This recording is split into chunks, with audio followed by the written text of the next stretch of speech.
Alright, you're on. You're on. I'm not editing this, bitch. Alright, hey Hello, guys, everybody. Welcome back to the Lost Shipyard. Where I purposely waited for you to get impatient. Alright, so we're gonna restart. No. Keep it rolling. Hi, I'm Tic Dylan. Welcome to the Lost Shipyard Tavern. Brother.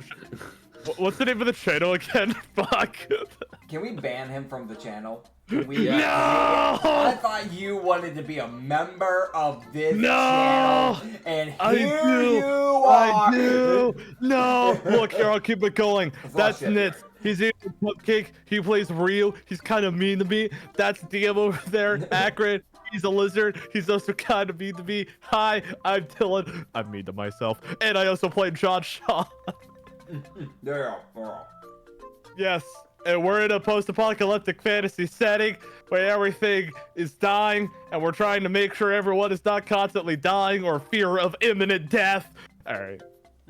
Last time we Do you remember? Do you, Dylan?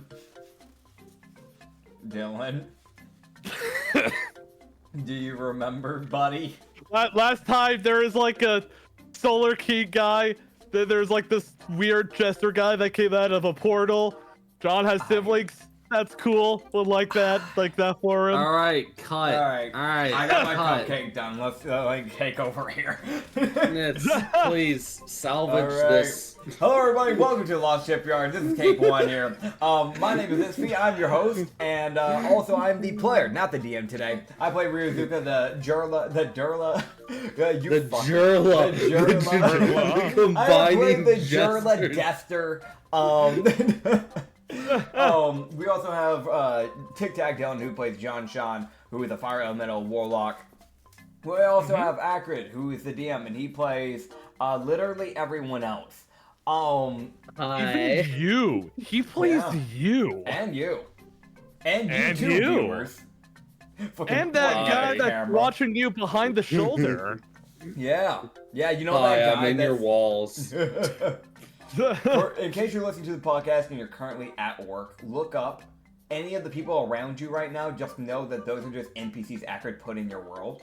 And they don't matter. So if you... Yeah. Okay, no. Let's You get ever away see from the that. Truman Show?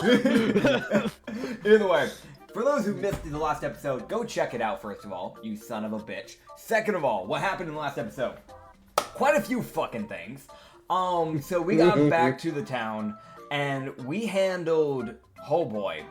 We went to go talk with Anna about some stuff, if I remember correctly. Though we forgot to give her the eagle box, so we gotta go back to her and talk to her about that. But we found out that the missions from our teams did not go very well, as Hazier's group and Teu's group, which were in Merton and Athlony, both got pretty severely injured. We also have 2 people that were killed in action, but they didn't show up in hell, meaning that they are, and since they are both half demons or full demons, they are probably corrupted, meaning we will run into them at some point, probably.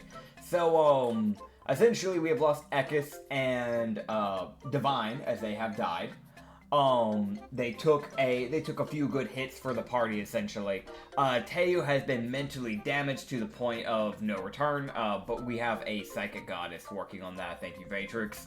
Once again, we have done some other stuff, which is a thing called leveling up. As a certain god, an eldritch god called the Solar King, who was once immortal, now a god, basically found our world and decided to teleport down and talk to John, basically giving him a level into, I think, Barbarian is what you chose? That's right. Also, side note, I'm eating a potato. Anyways, please continue. Yeah.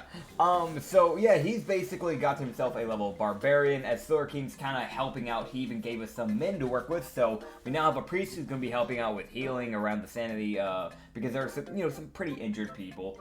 And we have the Knight, who I'm going to be sending over to Merton with a group. So, this is his shot to actually prove himself to be useful to me. So we've got a Solar Knight ready to go.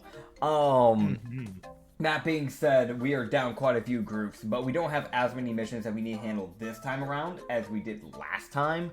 Last time we had way too many things going on. We barely had the parties for it. This time we have a smaller amount of groups of what we're going to be able to send out, but it's okay. But we have a prerogative list of things we have to handle today inside the safe zone, and hopefully by the end of this, maybe even get out of the safe zone if we are able to be efficient enough. But let's be honest, this is fucking, this is the lost shipyard we're talking about. When have we ever been efficient? So let's get straight down to business here. We have a few things we need to knock out. I already ran by them so they know ahead of time, but just for you, the viewers, so you guys don't think we're just doing random shit for no reason.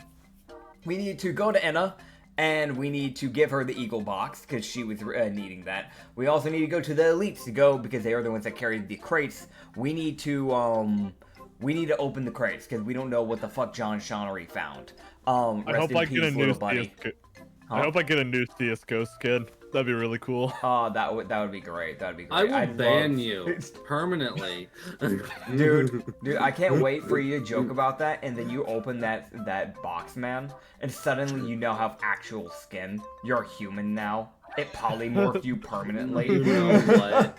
That's a good idea. Ah, shit, my bad, man. I might shift one of these fucking boxes now, I like this idea. Alright, you know what, Ned? You know what? Hear me out. I want you to visualize this pretty little concept, alright?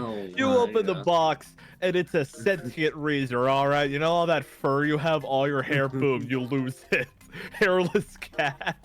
You go bald. Are you calling me a cat? I don't know. Durlets have like fur, so and they can turn into place to be. So I just came up with cat on the spot. Oh, okay, gotcha. Yeah, they have fur technically on their ears and tail, but like they mainly have still human skin. Yeah, so you'd just be getting rid of the fur, aka the hair, technically on like the tail and ears. That's fine. You'd still go bald, and I'll be satisfied with that. Fair enough. But getting back on track here, because we need to actually stay on topic here. We also need to go contact, well, I need to. John probably doesn't need to be there for the Grim. But, contact Katsu about Eku's loved ones. We gotta handle that. Yeah. Because we gotta, I know Divine's, she's already from Hell, so we know, that's not something we need to handle. But, the other guy was still a person. He wasn't from Hell. It was a half Oni that was walking around living a life. Oh god. But John Sean is going to head over to Taway, which is the dock town, where he's going to go meet up with the people who have traveled overseas from different countries to go help us out, while I'm going to go deal with all the recruits over in the tavern.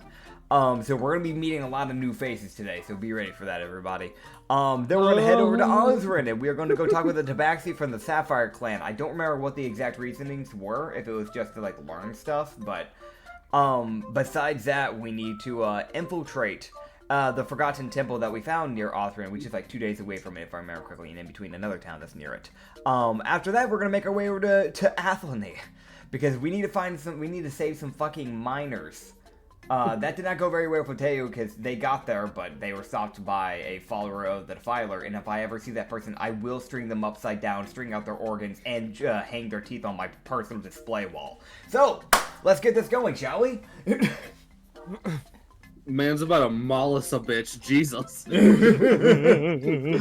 Alright, let's knock it out with the Eagle box, I guess, probably the best way. Oh, by the way, quick thing that should be mentioned.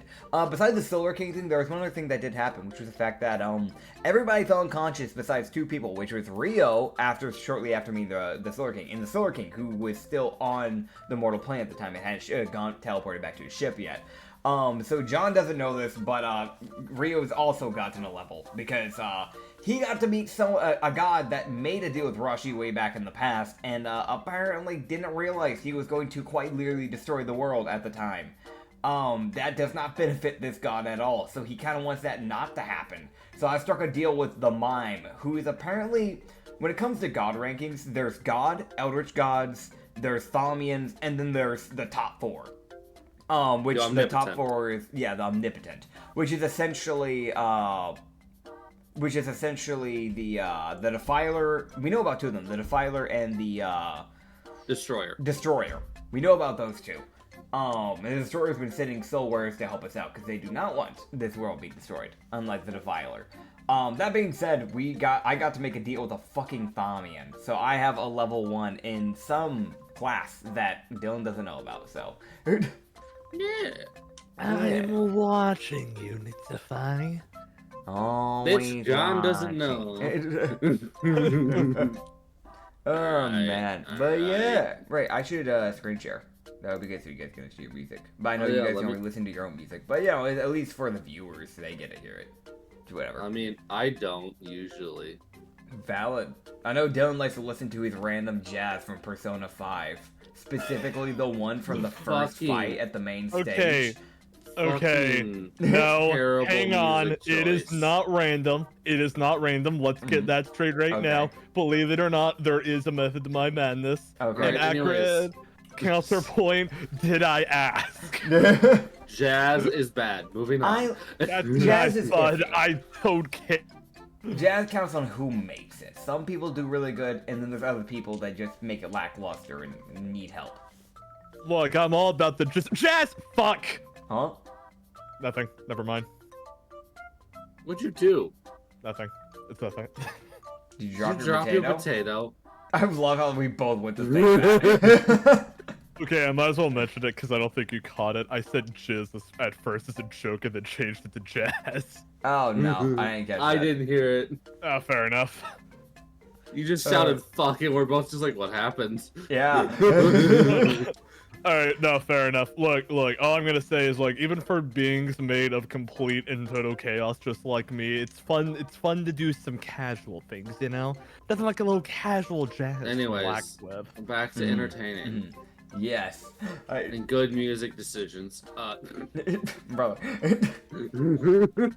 Alright. Yeah, so let's go, I guess, find Enna. That's the first thing on purgatory. We wake up, and then we go find Enna. Yeah. John, you wake up in a ditch. Rio, you wake up in what the fuck? In Why is he in a fucking ditch? Why? Yeah, let's hear it, bud. Let's hear the reason. I'm so curious where this is going. Please do. You know, something that you haven't specified at all since last week.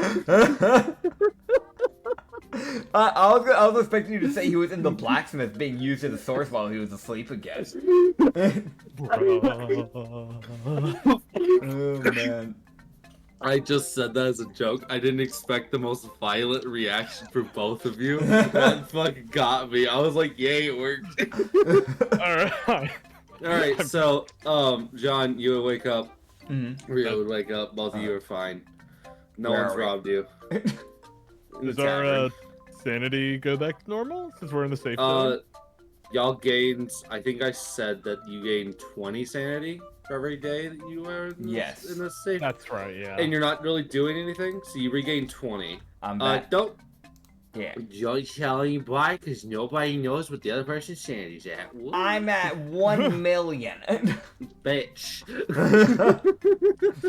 I've got infinite sanity. That's my domain expansion, okay? Okay, 20 sanity per night. How many nights have we stayed in the safe zone really fast? Fucking one. We literally did Okay. everything last session that we did in the safe zone within the same day. So, Gotcha, so much happened last week. I felt like I had to double check. Yep. Yeah, no, I'm sorry. I had a lot planned.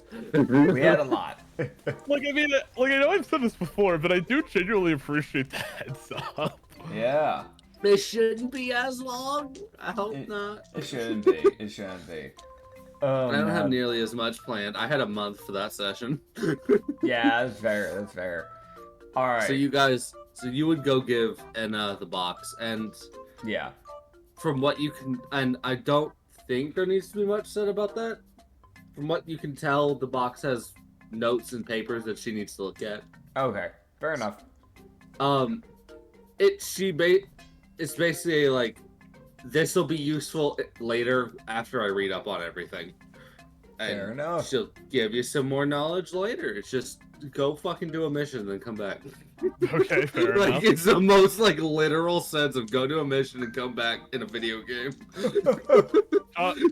Fair So I was enough. just gonna turn to you, Rio, and he was just saying, so, Yeah. I just learned recently how old I am, and it's kind of weird. Oh. You wanna You get some of your what? memories back? you wanna guess? You wanna guess? 5 days? I'm Funny, joking. but no. You're just like to just go. I mean, honestly, I don't imagine you've been around for too long. Maybe a few years at best. No, I'm 86 apparently. Ow.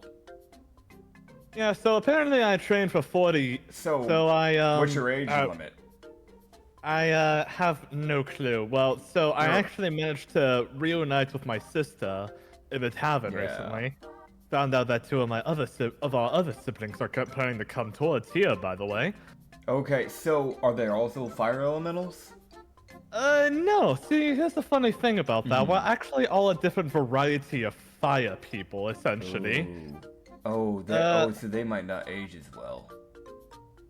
Yeah, no, I don't know. It's really weird. I'm to be completely honest, I'm not sure what the Lantern people was thinking with this team, but I don't want to be rude. This is more me just genuinely asking.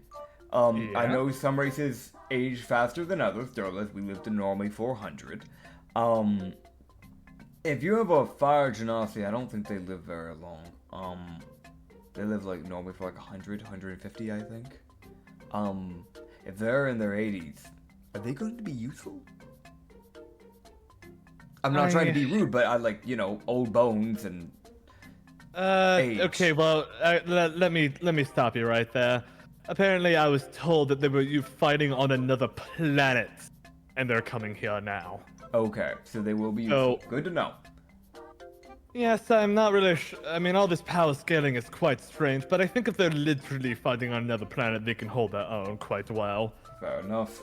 Something else that we should be asking, because this is definitely something that you should be thinking about. Yes? They have a chance of dying just like you. Are you okay with that? Because I'm going to be sending them to areas where we will need them.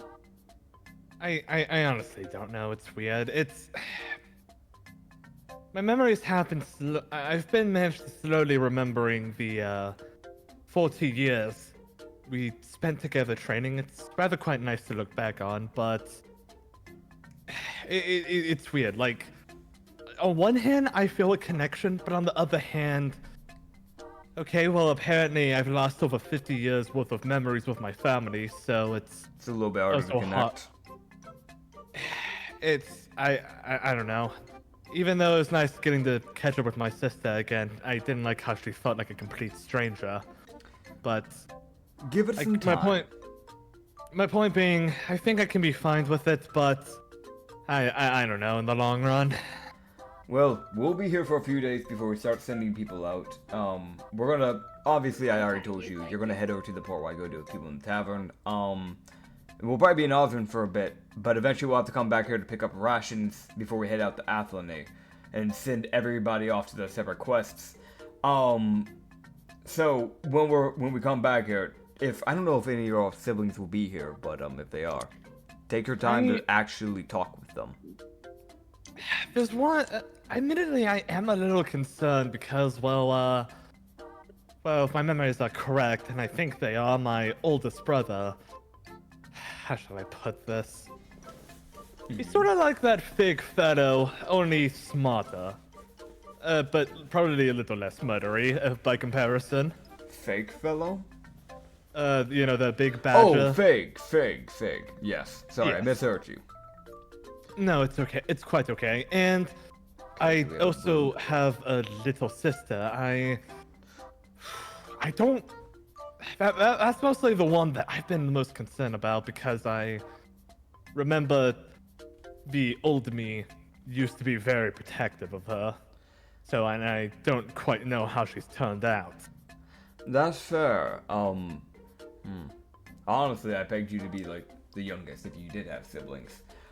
Well, I mean, ever since I got my memories back, I'll be completely upfront with you. I've been doing a little bit of self-reflecting. Well, you're kind of a saint for putting up with me.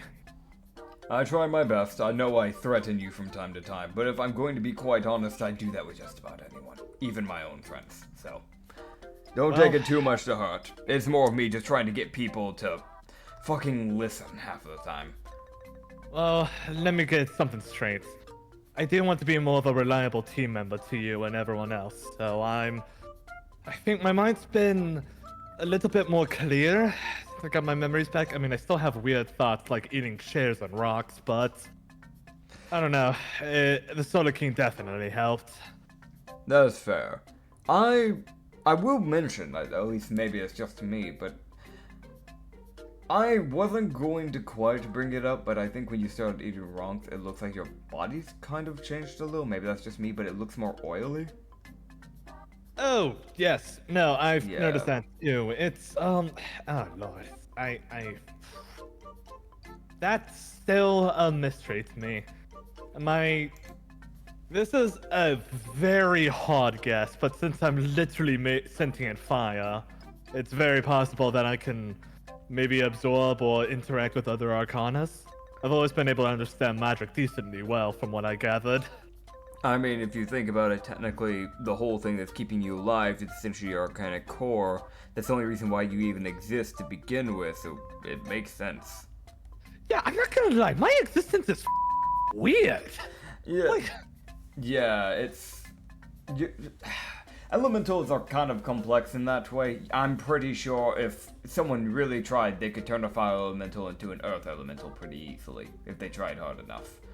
How does that even happen? What, do they just eat like a lot of rocks or something? Because that sounds funny. Maybe. Maybe that would be the case. I don't know the exact things. I'm not really a wizard or anything like that. That's not... If you wanted to learn more about that, you might be better off asking a conjuration wizard. I don't know if Inna's exactly a conjuration wizard, though. You might... Oh, sorry, my apologies. I'm still trying to get used to talking like a normal person, now that my mind's clear. You are completely good. I would say, now that I'm thinking about it, you might be able to ask the necromancer we used to know. She might have some idea, maybe?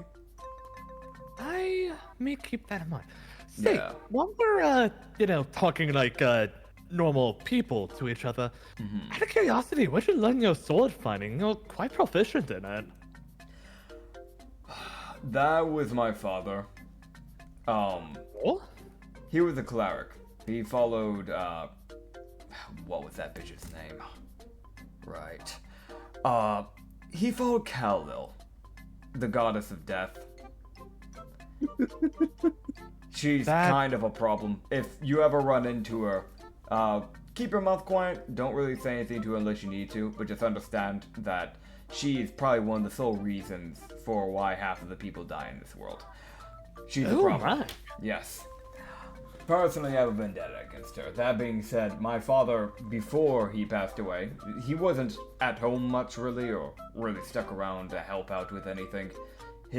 Apparently, according to him, his devotion to her is all that mattered, but from time to time he would teach me some light sword training. So I did pick up from him.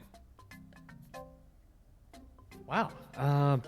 Wow, my apologies. I mean, you probably don't want to hear me say this, but my apologies. That sounds quite unfortunate. I mean, I know I was lucky to have the Lantern Keeper growing up.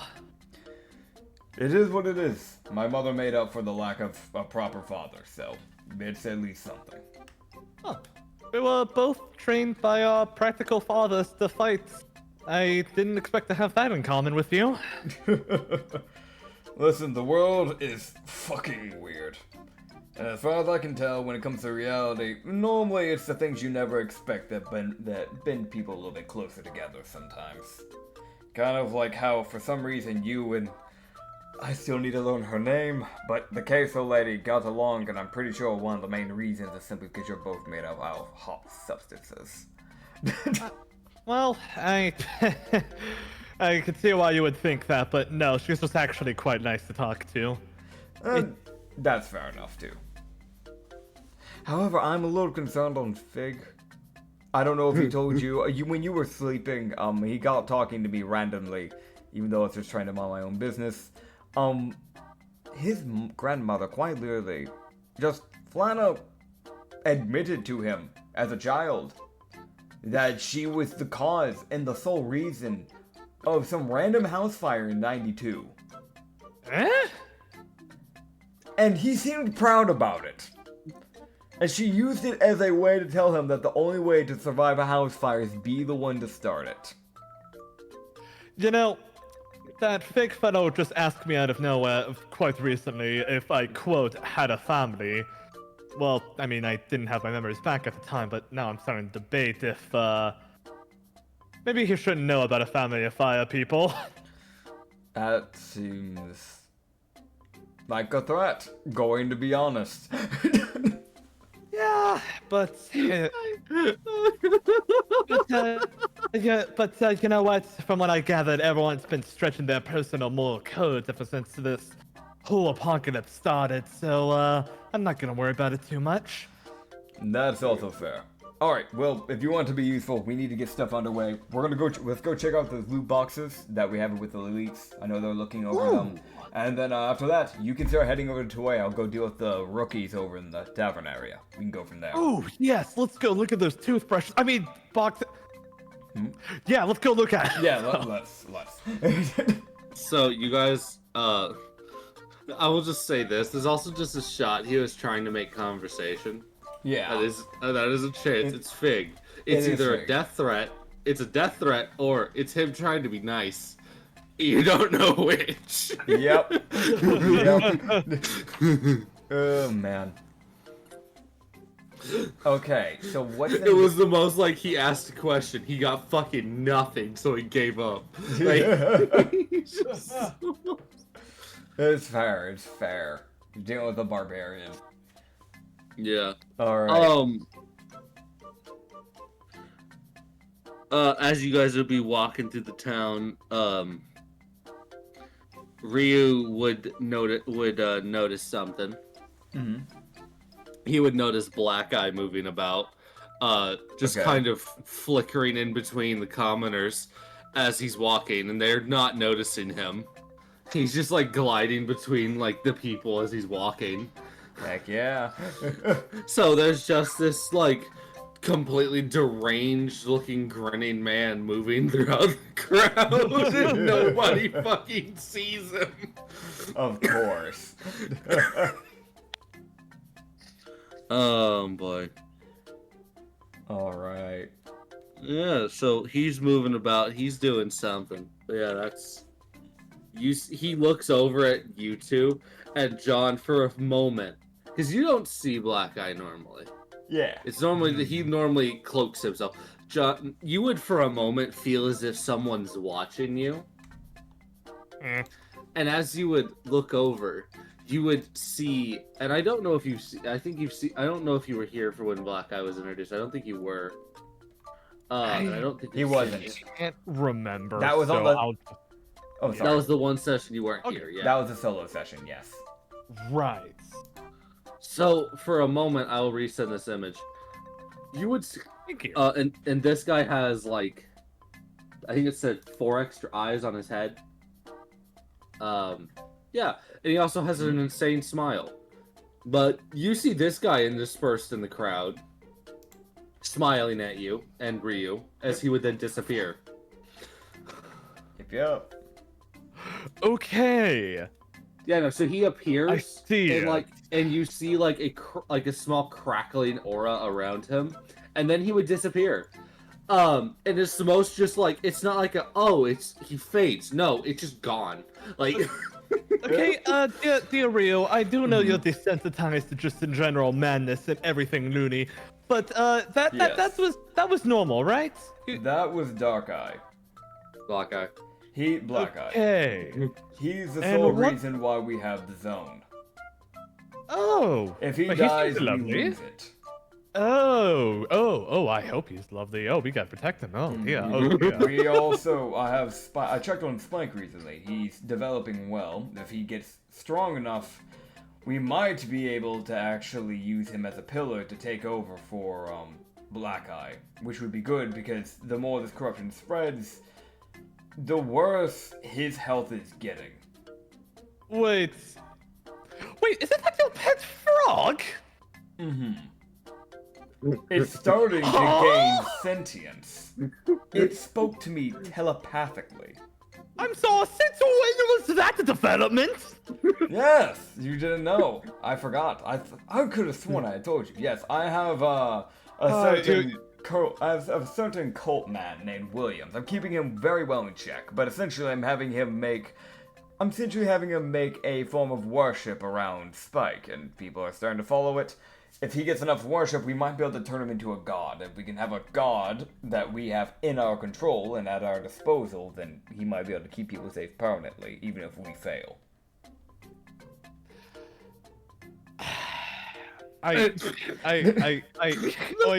Sigh.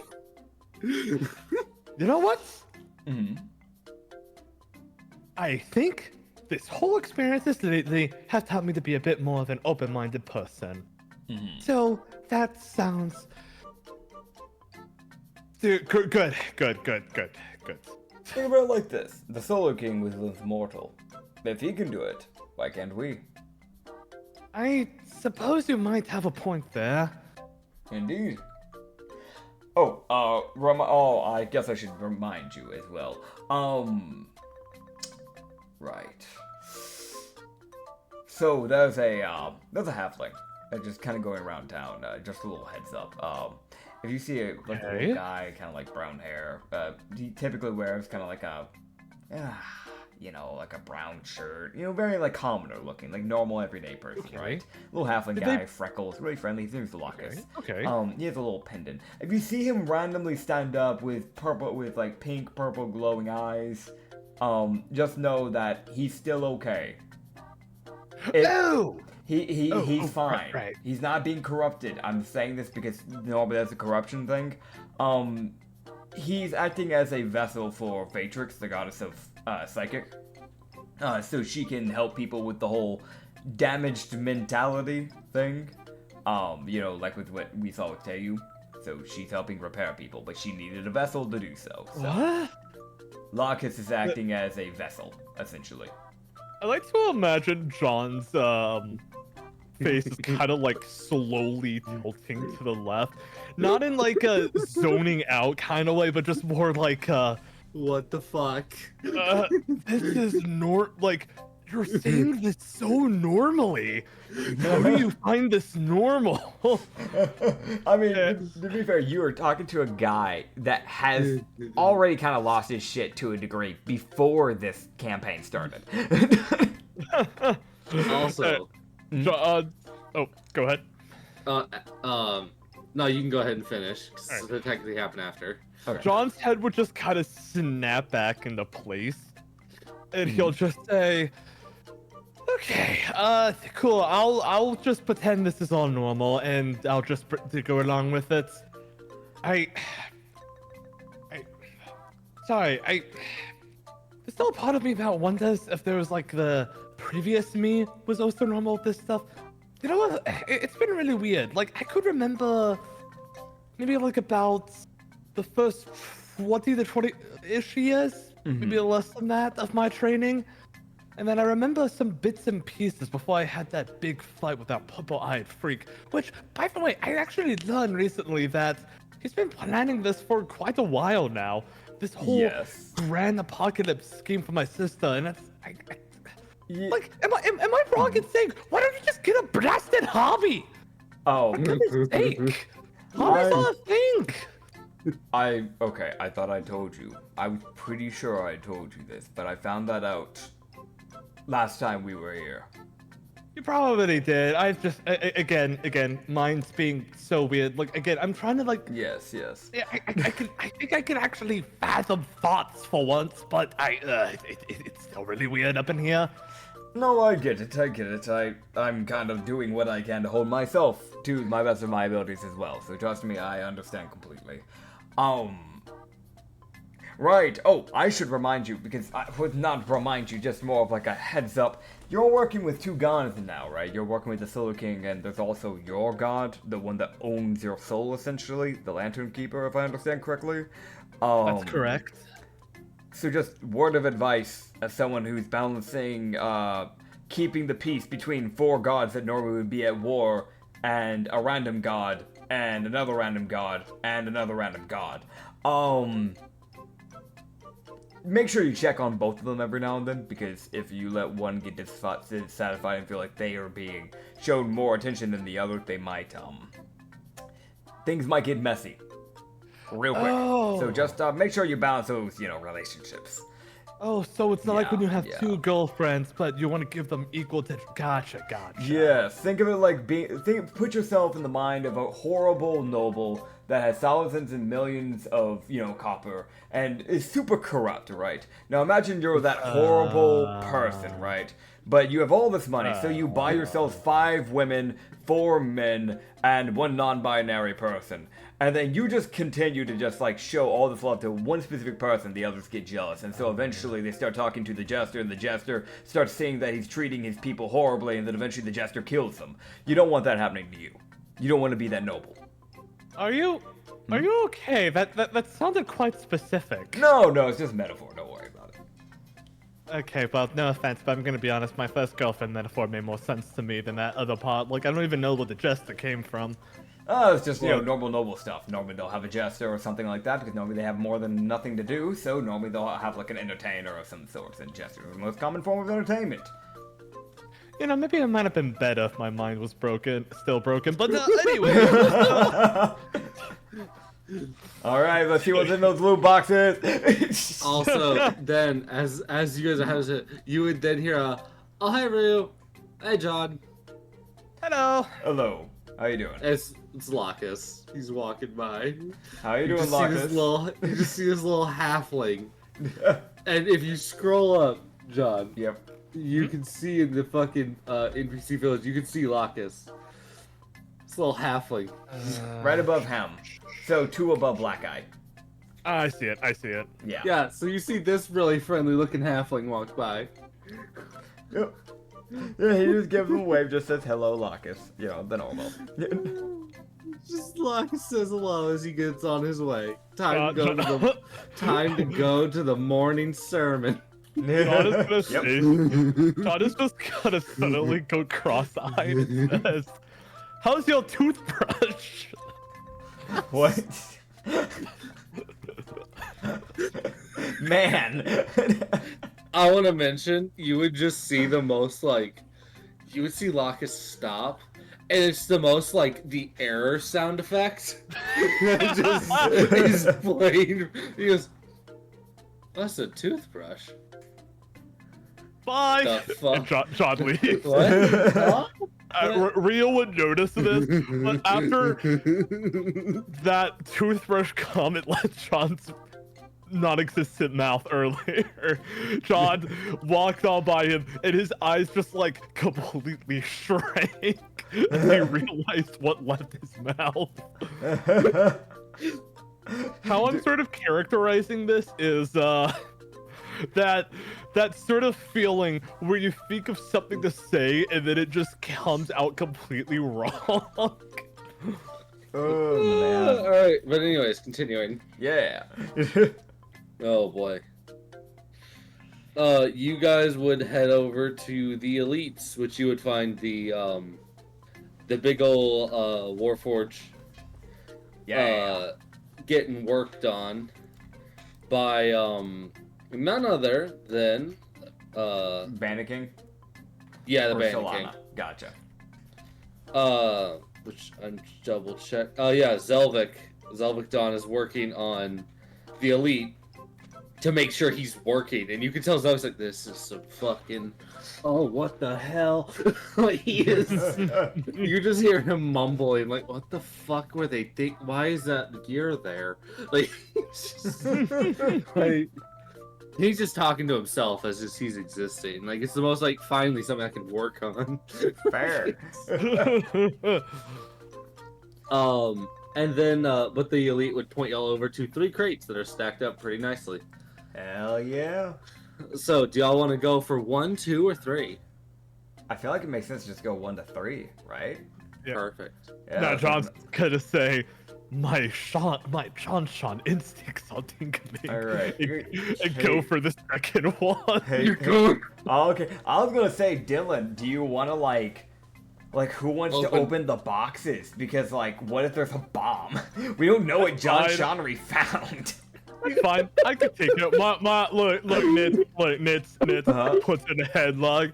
John Shonnery is my little guy, alright? Okay, he's my homie, alright? I trust him. Athletics. I'm not Wait, done, actually. Wait, seriously? No, I'm Oh wait, do kidding. you mean athletics for like opening the box or something? Oh no, Nitz shouted RKO and I said athletics. Oh, gotcha. Headlock's a like perfect. Dude, like headlock's a perfect spot for an RKO. So I'm like, hell yeah, RKO. Alright, well, you want to open the second box? Yes, because my John Alright. Sean instincts are tingling. That's my canon reason. Alright, so go ahead and give me an athletics, actually, yeah. Alright, I'm assuming it's to like open the box, so one. Yeah, to rip the lid off. Yep. Also, a Alright, reminder that everything we find in here does not have to go directly to us. We do also need to make sure we equip NPCs too. So, if you see something that you want, you can grab it. If you don't see something you want, we can send it to an NPC. Alright, my apologies. Google Chrome is being kind of cringe right now. Why? Why Man. now? On the bright side, when we move in, I'll give you D&D dice. So. Ooh. I actually did buy something pretty fun. It's this, not like a Lego set, but it's very similar to this, like, mimic chest where you can put D&D dice, and that's an 8. Hell yeah. Oh. Okay, so, John Sean... Is that a dirty 8? No, that's, wait, no, yes, it is. Yeah. Oh. So, John Sean just... How I'm gonna characterize this is John Sean kind of goes to, like... First he grabs it with one hand, and then he realizes... Wait, oh no, this is one of those boxes that'll take a bit of effort. So he just puts his other hand on it, and just starts pulling as hard as he can. But because he's made out of fire, he just kind of accidentally extends his arms a little bit. Yeah, I know that checks. Oh man. Yeah. Well, I guess I'll just smash it open. You can try again if you want. Like, Yes, I do want to try. there's nothing stopping you from giving that a second shot. All right, 23. Okay, Yeah. so how I'll characterize this is as John Sean's arms kind of start extending a little bit as he moved back trying to open it. That 23, he just kind of suddenly rips it open, and his arms just kind of go flying in the air, throwing the top of it backwards. Oh god, alright. Well, luckily that won't hit anybody. Okay, cool. Luckily. It like goes over the elite, like Warforged, who's currently immobilized, because, you know, there's somebody working in his back. Like... I was just like, while you're doing that, I was just going through Ryu's inventory because his thing is a mess. And I was just going through it, and I scrolled down to the very bottom. In other possessions, he has a love letter. When the fuck did I get a love letter? I don't know. When did you? I don't know. I haven't, apparently. Who did you stand up? I got no fucking idea. I might have been put in prison. It's just been in my inventory. So that might have been 20 fucking years ago. Oh no. Was, the max you were in there was 5 years, so Yeah, it has to so be that at might least have 5 been years. 5 years ago. Can you imagine? It's like, I'm gonna deliver a love letter the next day. On live news, Ryozuka has been put in prison. Hold up.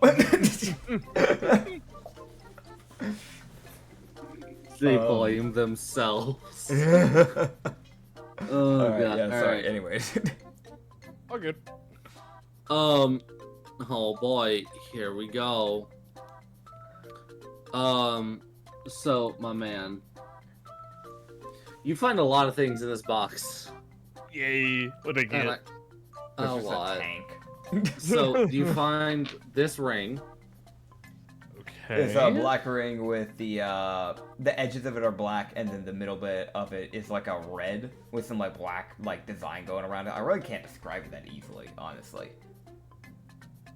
That you also got it basically. You got everything. You're good. Yeah. I can't. I don't have a way to describe the type of design on it because it's very not aberrant. One of a kind. It doesn't really resemble anything specific. Lost swirls, cost sections, kind of random. Yeah. To find this. A Viper's katana. Yo! So it's a katana that has like these like almost scales that kind of like go across it, across the blade end of it. There's, The like, these samurai's golden not scales. here to get it. Yes. This is true. There's also a glaive with a wooden handle, an oak wooden handle, with like metallic bits that are kind of like designed and entrailed around the end bit and on both ends of it, essentially. Yeah, which those seem to be more. It would also just for. I guess I can give this to Ryu because he's more combat training. Yeah. That weapon looks like it'd be more designed for actually parrying. Gotcha. So, you would also find And since they're caltrops, I'm just saying, we have a guy that is fire. But the real question is, do you want to be stacking just fire stuff? Because at some point that might backfire if you find anything that is resistant or immune. Well, Nits puts in the headlock.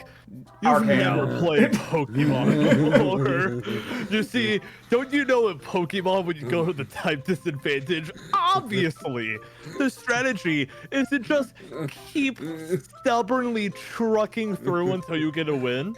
I normally just swap out my Pokemon. Then you're a bitch. No, I play strategically. Nah. Brother. That's a bitch strategy. Brother. I get rid of my starter at the beginning of the game as soon as possible. Okay, no, I don't do that. That's sacrilege as far as I'm concerned. I just normally don't like the starters and how they look.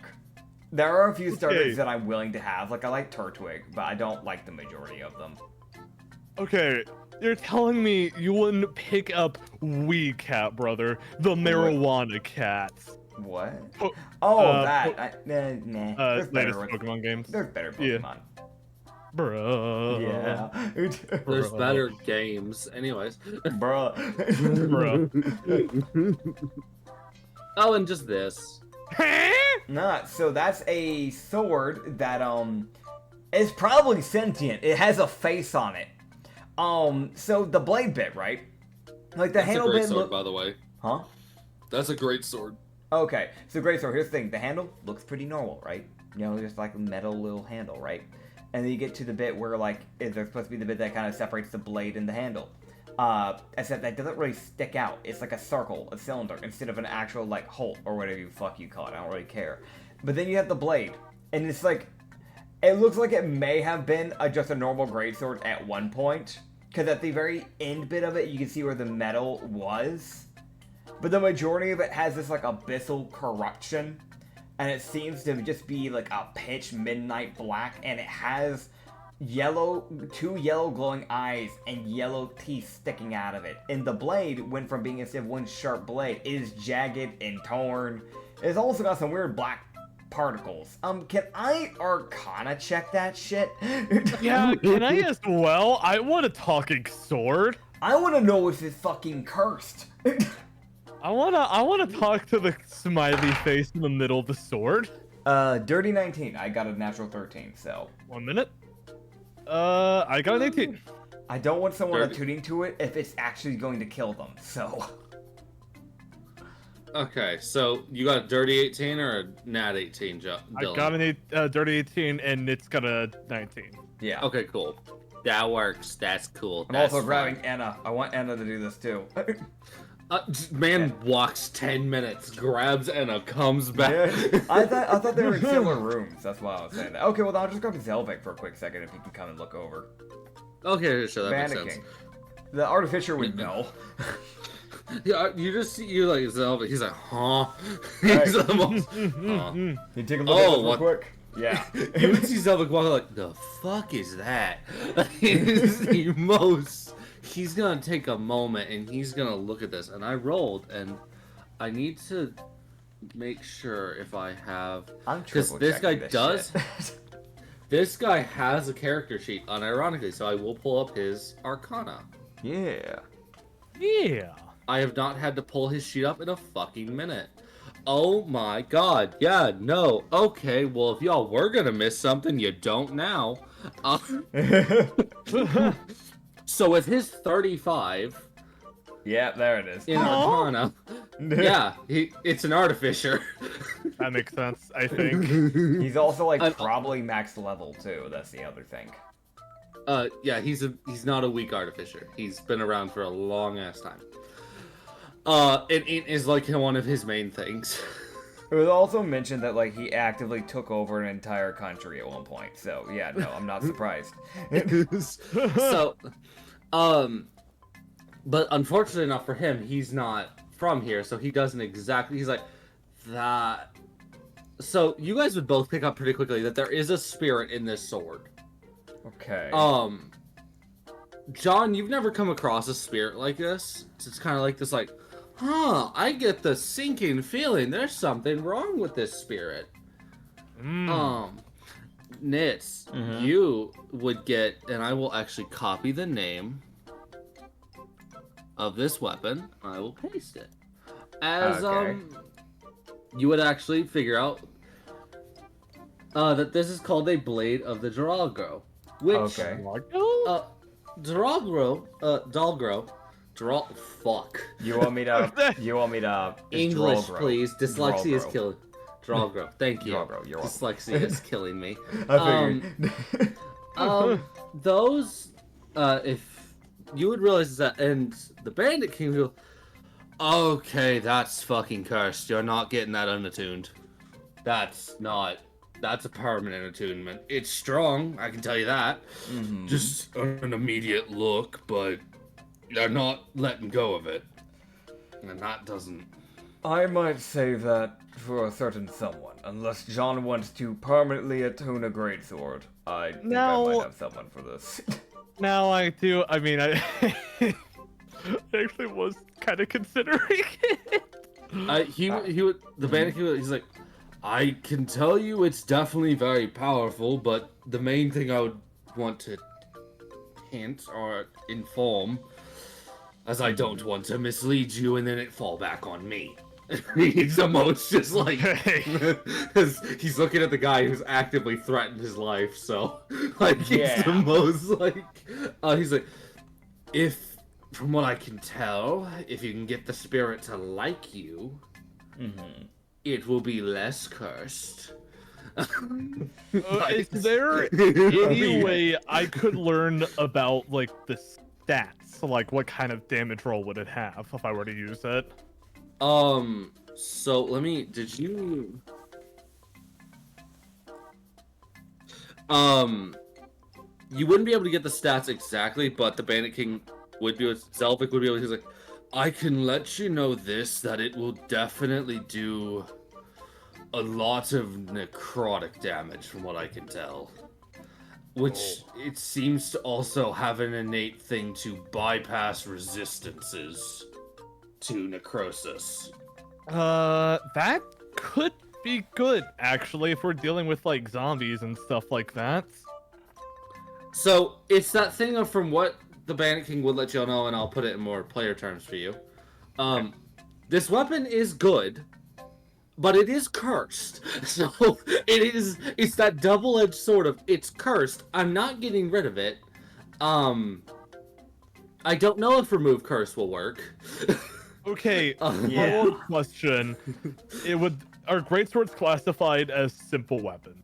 They are classified as martial, which, because you are a barbarian, you can use it. Oh! Yep. Oh my god, I multi-class correctly! You did.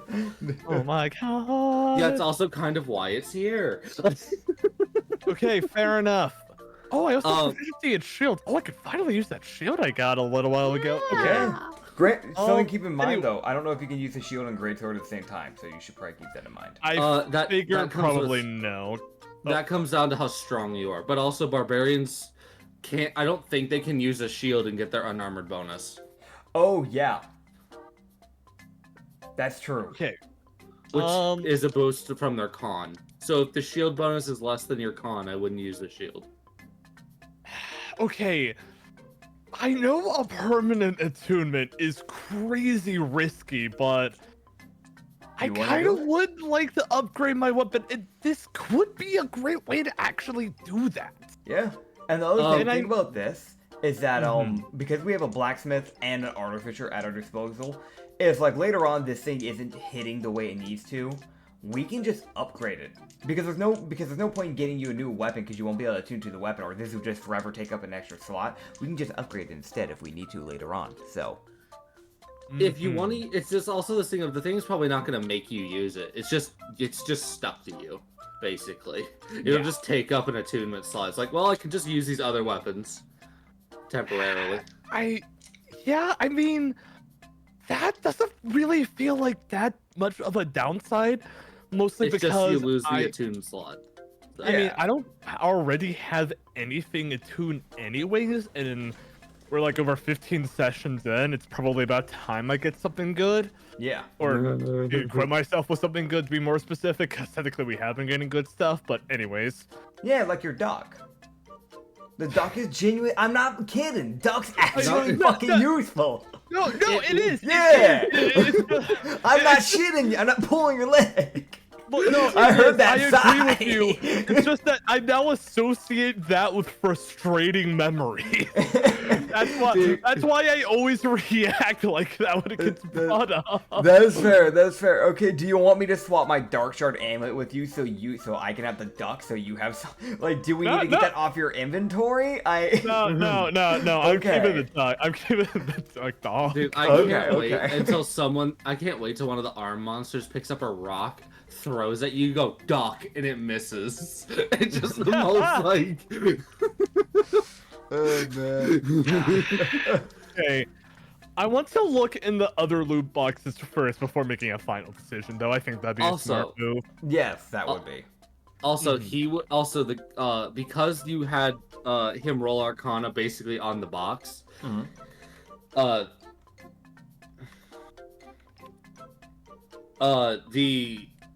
He's like, also that ring's called the Gambler's Jinx. That Okay. I think that gives you a lot more luck, but also makes you less lucky. I don't know. It seems weird. It's Okay. you see him kind of look at it like, huh? That it seems to give you, it makes you more lucky and less lucky at the same time. Considering that I literally took lucky as a feat, I think I'm gonna pass on that. That's fair. Basically, it gives you 2 extra nat 20s and 2 extra nat 1s. I'll just put that simply. Oh. Fair enough. So you crit on 19 and 18. Huh. You critically fail on nat 2s and nat 3s. Ooh, that's a That's bigger. That's rough. So you'd only Interesting. crit on a nat 20 and a nat 19, And a nat 18. and a nat 18. Okay. So you That's get 3 and 3. interesting. So it makes it so crits are more likely. It's pulling away from your 2 and 3 luck to make it so that 19 and 18 are nat 20s. I'm gonna be honest. I probably won't touch it, and the only reason for it is that even though I roll high, my thought process. Why'd you roll athletics? My thought process is because I am made of flesh and bone, that gives me a higher shot for an injury. Yeah, Which that's is fair. my thought process. If anyone's gonna be equipping that, I say it should be someone that doesn't have flesh and bone. Give it to Cheese. Yeah, we'll probably give it to Cheese or Satoru or John if he wants it, but I'll think about it. yeah. It makes it so you have a higher chance to crit. It's just that little like weird thing. I'll also let you Alright. know we should probably get that thought through by the end of the session because when we send people out, we need to have them pre-equipped. I don't think we can equip them mid like quest. So I agree. All right, just run let's. through your head lightly. All right, let's. Also, Viper. Wait. You Alright, good? Sorry, I don't mean to interrupt you there, Acrid. So you also got, and that's Yari's parrying glaive. Anyways, I'm going back to work. If you need me again, call. He walks away. Wait, no, stay. Wait, no, stay. At least wait until we open the other 2 boxes. It's an artificer there. He wants to get back to work, so make this fast. I'll Fair, open the box. Can I convince him if I just open the boxes fast? Okay, so Would that be a persuasion, I guess? he'll stay and help you. He's not an asshole. Okay, cool. Yeah, no, like, I mean, we kind of need that modifier to figure this out. Dude, can you imagine, like, using the adrenaline mechanic that Rio has to move faster so you can open the boxes faster? It's the most, like, also for this specifically, the Bandit King hasn't had anything to work on like this. Like the current guy in a long fucking time. So he's sitting there like, finally, something I can actually use my skill set on. He's got 2 things to work on right now. He's got the Warforge, and then he's going to be working on making extra arms for Hem. Yeah. So that way he can quad wield. Because he took inspiration from Rio.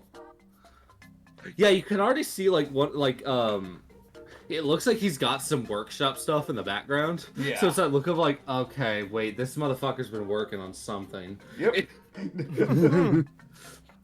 The artificer's been busy. He was finally given a fucking task. Yeah. Alright. I'm just gonna try to open the other 2 boxes, just like super fast. So which ones? 1 or 2? Let's or do 1 or 3? 1? One. Oh, okay. So, 1, you rip it open. You would find 50 beads of nourishment and 50 beads of refreshment. Okay. Third box. And you would also find a little what the fuck is this? This is a little. Oh yeah, no, you find a little breathing bubble as well. Which lets you breathe under. It lets you breathe underwater for an hour. I Gotcha. think I could get that much use out of it personally. If you want to like kind of help out with this, I can just make a thing for Rio's inventory, just call it a chest, and we can just write all that down. That works. That's a good idea. I've got it all in the Elite's inventory. That's. I need to be able to actually keep track of it though, because we're gonna be the ones actually like That's why I'm saying that. So it's okay. Hold on. So add items, 50 beads of nourishment, you said? Just give yourself 1 beads of nourishment and then add in the notes 50. Okay, gotcha. Because they don't stack. Oh, that's so stupid. And then refreshment? Yes, same thing. There's 50 of that. Okay, and you said, what was it? A breathing bubble. It's a little helmet looking thing. It did not show up when I typed it. It doesn't show up. I have bubble berries. You need to add all partnered content. All part. Yes. Do I not have that on Rio? Not on the second sheet, at least. I just updated it for you. Okay, gotcha. Not on the second sheet, at least. Okay. Because I got all the partnered stuff, so. Fun fact, you gotta activate all partnered stuff. Heck yeah. Alright, breathing bubble. That's so stupid. Okay, gotcha. A pipe of remembrance. Pipe of remembrance. Alright. Okay, that sounds like fun. Okay, what else? There would also be a moon silver cloak. Moon silver cloak. That's useful, so you get a +1 bonus to your AC and all saving throws when you wear this cloak. This cloak confers upon its wearer the ability to become completely invisible while outdoors in moonlight. Yes. Very useful. And you would also find Harkin's Bite, which is a little necklace. Harkins. How do you? Okay, I see it. All right. Don't read it. It's just a sort of like it's a little dire wolf tooth necklace. There's a small chance we might have to divvy up the salute off screen because this is a lot. Yeah. Well, I mean, like when it comes to the main ones, we'll definitely have to do it like on the spot because we send people out that we can't re-equip them. So the main bits at least. Yeah. Now time for... Oh, wait, is there more? Time for number 3. Time for number 3, yes. Yeah. You would find an amulet of vitamin D. All right. Hold on. Here we go. Hold on. I gotta add items again. Amulet vitamin D. Honestly, if I may, Dylan, just go ahead and equip that. That's gonna give you more health, and you need health because you're getting hit a lot. Oh, okay. Yep. Sure, I'll take it. You have to. I'm pretty sure. I think you have to attune it. Yeah, you have to attune it, Yes. but it's useful. Very useful. So which class? So you can put it on whichever character sheet you want. It's actually no. Put it on your main sheet because that's all your attunement slots. The second sheet's attunement don't count. Yeah. Okay. Got it. So if you tune both of those things, if you tune the sword and that'll be 2 attunement slots gone. So. Okay, Yep. so I feel like I'm inclined to ask, what does it do? You can look at it, but it gives you health. Oh, is it? Oh, okay, gotcha, It's an gotcha. item. 1 minute. Yeah, to read it out for you, contains 1 charge that recharges after. You said vitamin D? Yes. Oh, Yeah. I see it. So contains 1 charge that recharges after passing a Constitution saving throw that was not because of this ability. Yeah, it basically just gives you an auto pass on con saving. I found it. Oh yeah, it also grants you 3 HP per level. Nice. Yeah. Yeah, so no, extra it health makes you and auto save on a con. Okay, Yep. cool. Thanks. Yep. And then you would also find bracers of defense. Raise of defense is good for a monk. We do have a monk. We have a few monks. Monks I'm and not gonna lie, barbarians. wish Yeah. I had that at a certain other campaign. Oh, if only you asked for it. You guys can, like, if you actually like want a very specific thing at a shop, you guys can always like let me know. I've mentioned this a few times now, but nobody ever tells me, so I just give you random shit. I think I've already strongly implied this, but I'm trying really hard to do better at remembering D&D stuff lately. Yeah, I fair. like the random. I don't like asking. That's fair. That's fair. When it's random, it's like I just literally just have to pull stuff like, all right, these random things, and see if they like them. No, okay. I like the roulette wheel because it's like these are my options. I get nothing else. Moving on. Fair enough. You would also find a pyro converter. Pyro converter. Let me yoink. Pyro convert. Oh wait, hold up. That wasn't gonna add it on to the elms. Hold on. Okay. Pyro converter. Oh, converger. Okay. So it's an isn't-made flamethrower. It carries a risk of malfunction each time you use it. As an action, you can cause the pyro converger to project fire into a 10-foot cone. Each creature that is in the area must make a DC 13 Dex save or take 46 fire damage on a failed save or half as much on a successful one. Each time you use it, you must roll a d10 and add the number of times you have used it since your last long rest. If the total is 11 or higher, the converger malfunctions, you take 46 fire damage and you can't use the pyro converger again until a long rest. Oh. So it's good AoE, but keep in mind that you might kill yourself using it. Oh. You might be able to get the Abandoned King to modify it to make it not as likely to explode. Yeah. You would also find 2 restorative ointments. Those are useful. That's healing items. We've been needing those. There you go. We also need to swing by Grants before we leave. That's something we should do because we're gonna need healing potions because we're starting to run low on those. Dude, good point. You get healing potions from Gramps. we have two potion people, so Gramps and her. Though I'd probably just ask Gramps for not really a health potion, just whatever he wants to muster off. Yeah. So you'd also find this item, this dagger. Okay. I stare at it. It's a back curved dagger. Oh, okay, cool. Oh, I'll put it up cool. then. Back curved dagger. It is a unique back curved dagger from what you can tell. It's not exactly the same one. Okay. But that's the way it's designed as. Okay, gotcha. It is a different item. Yeah, Alright. there you go. That knife is also there. Gotcha. And that's all. Alright, cool.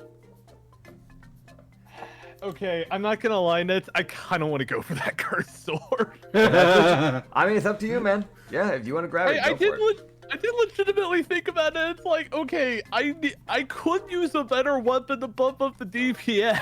Well, actually, I guess are Viper katanas also martial? Katanas that are wrong. long swords.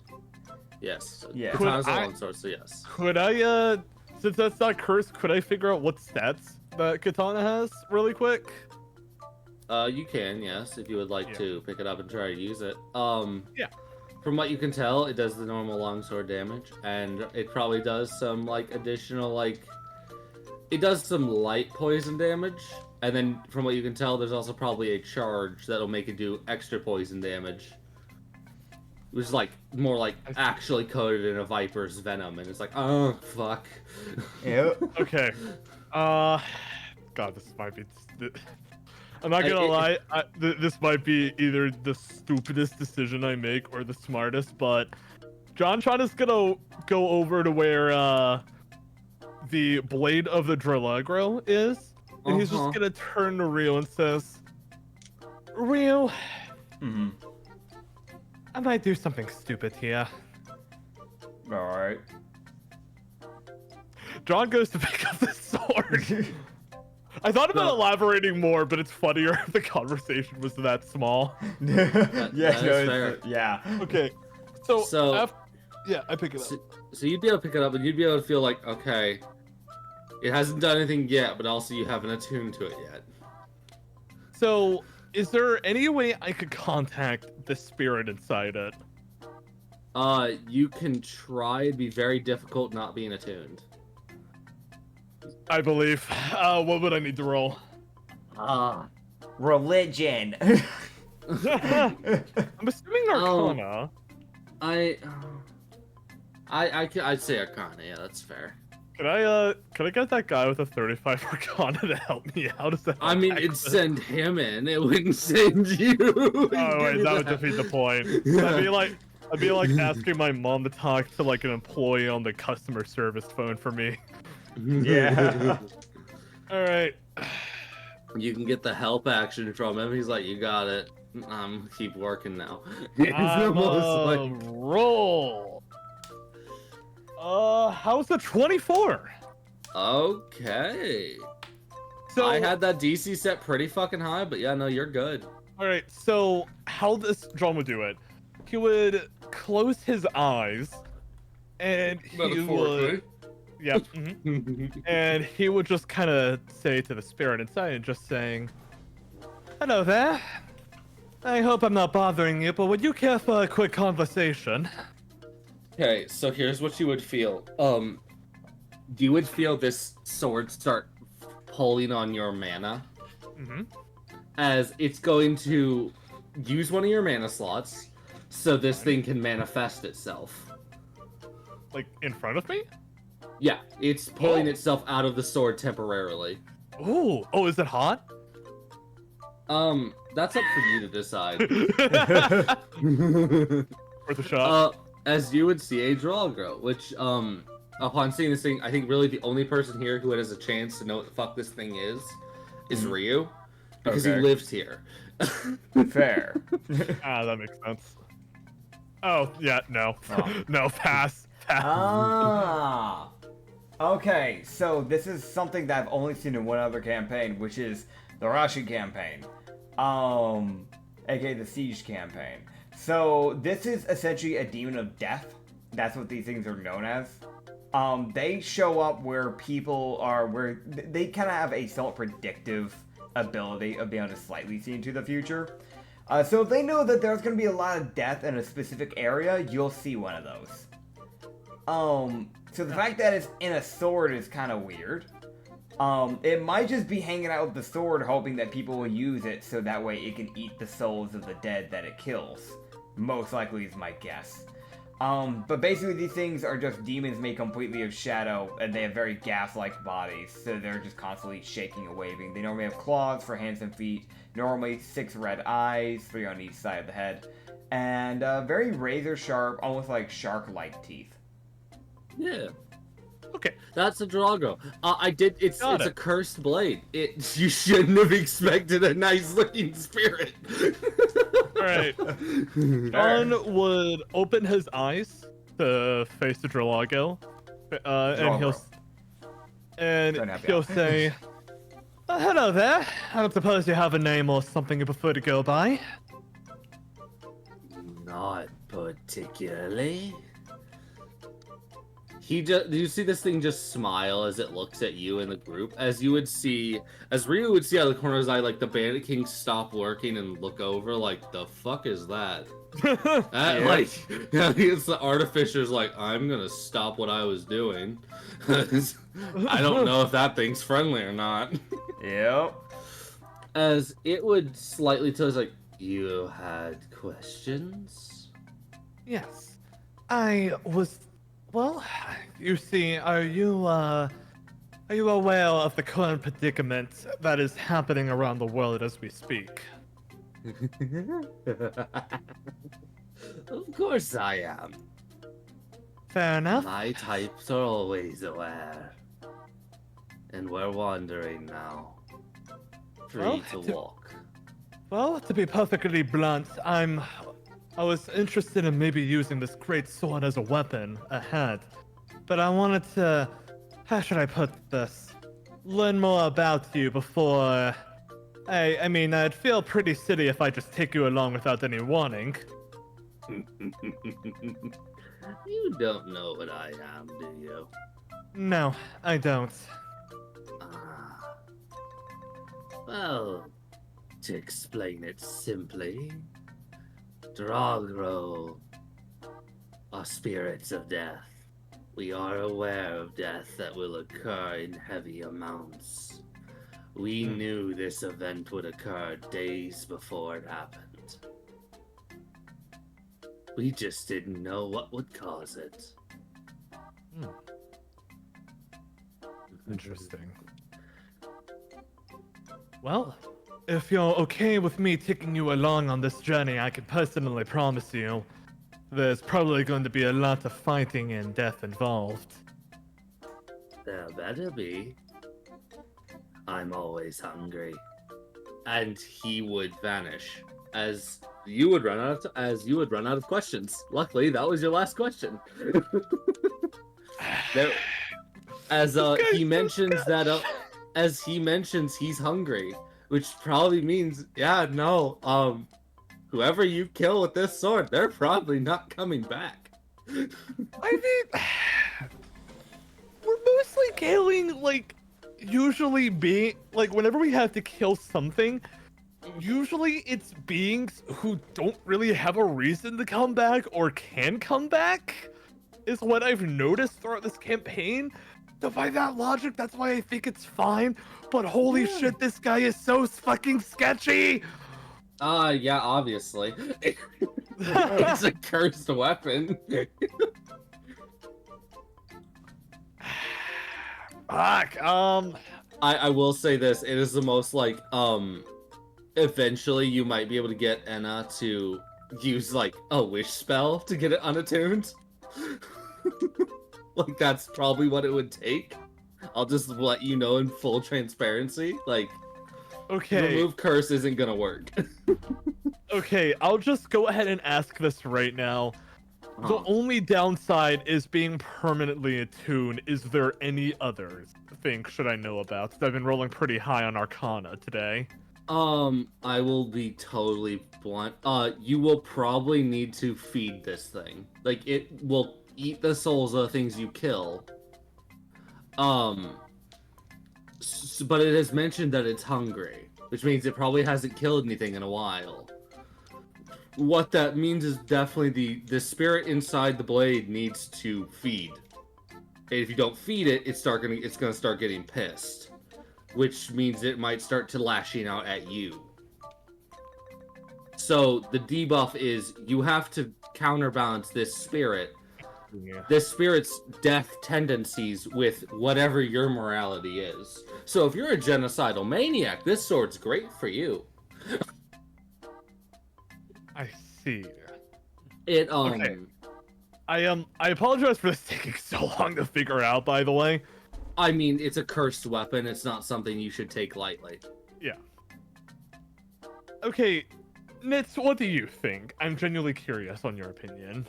I really think it counts on what type of character you're wanting to play here, if I'm being honest. Like, that's the main thing, because the main thing is you gotta make sure that you're actually killing things, because let's be honest, a lot of those corpse beasts that we fought probably don't have souls. I'm pretty sure those things snack on specifically souls. So if we're being honest here, how many of those beasts actually have those? Probably not a lot. We would need to be killing people like the corrupted people and the defiler followers to really feed this thing. So And you're trying, and I know you've been trying really hard to save them from the reality, which I also have been like very supportive about. yeah.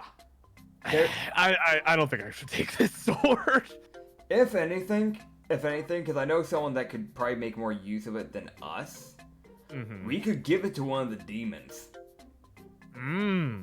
They'd probably be able to keep something like this a bit more in check, because we have 2 demons, may I remind you, which is Luth and Kravitz. Luth is a necrotic demon too, so... Yeah. That On the other might hand... be the better choice. Yeah, no, sorry, that's it. On the other hand, though, that Viper Katana is mine. I'm not... That's mine now. Hey, John, just a reminder, if you wanted the other sword that Satoru had, you might be able to trade it with him. Maybe. It's not likely, but maybe. Yeah, it's I'd say, like, it's probably going to be persuasion, but I'm just saying, if you wanted to try, that might be your best shot. Just saying. I do want Fire Sword. Fire Sword is cool. But keep in mind, normally with samurai, like, you know, their blade is their soul, quote unquote. So I don't know how attached he's got to that sword yet. So just putting it out there for you, man. But that might be an option. Gotcha. Anyways, yeah, no, Viper Katana, that's mine. Blade of the Drow, like, you can go fuck yourself. Okay. Did you want anything else in this little loot box thing? Before I start figuring out NPCs and divvying it out. Those caltrops are tempting, but I think I got enough of my loadout that I think I'll be fine for the time being. Okay. I don't think I'm going to grab, honestly, any of this. I'm gonna make sure I start, you know, wrapping into the NPCs and getting them the stuff that they need. However, I'm gonna do that when you're at the port. That's when I'm gonna start knocking all that stuff out, and I'll just start typing into the NPC visual so Acrid knows. Okay, sounds good. Yeah. So, next up, John teleports to the port. Yes. Weep. Fucking wheat, and then Yeah. So who wants to go first? Do we want to do Nits with the recruits or John with the fucking boat people? If you don't mind, Nits, could you do it while I'm just editing my character sheet really fast? Okay, cool. I'm gonna write down. I'm gonna let you know this one little thing because I was about to give it to him. The gambler's jinx. We're giving that to Queso lady. Got it. Fucking men. Because in worst scenario, she gets a nat, like a nat 1, essentially. If anyone's gonna be able to recover, like the best people for that will literally be her, John, and Satoru. But I think John and her specifically, because they have less of a physical form than Satoru, that she might actually be one of the best choices for that. Yeah. Gotcha. She also was rolling pretty well last time, so hopefully that keeps up. I'm also gonna add it into teammates setup, so if you scroll, you can actually just scroll through teammates and see who you've given stuff to and who you haven't, so you won't have to ask. Fair enough. All right, so yeah, I'll just start making my way over to the tavern then. Dude, I want to say, I'll just say this now. I am both really happy you didn't attune to that sword and really sad. Because I will now that you've... No turning back now. I will let you know that sword hits like a fucking freight train, and I'm so glad you didn't grab it. It unironically did really high necrotic damage. The sword was extremely tempting, but it's like, we're trying to save people. So it's like, not. It doesn't care. So if corpse beast, I was thinking, okay, that would probably be how I could rectify that soul eating problem. But if, like Nit's smartly brought up, if they don't have souls, that's not really how I want to play. So yeah. You're not 100% sure if they have souls. They probably don't. It's a fair guess. If they don't, they might have fragments of souls, like of all the bodies that are put together. But yeah, I'm gonna. I mean, you can't take it now, so. I'll do research or something later. I don't know. I don't know, but Luth's taken it. It's gone now. Gone forever. Gotcha. Is the Viper's katana in the No, D&D I have to Beyond? make it. I will be totally honest. Most of these items I would have to make. So Alright, the fair fact y'all enough. aren't taking them is like, okay, thank God. I I have less I need to make. God. And then, yeah, Yeah. fucking neat. All Hey, right. while we're On. talking character sheets, actually, genuine question. No. So you told us to make a copy of our character sheet for the new subclasses.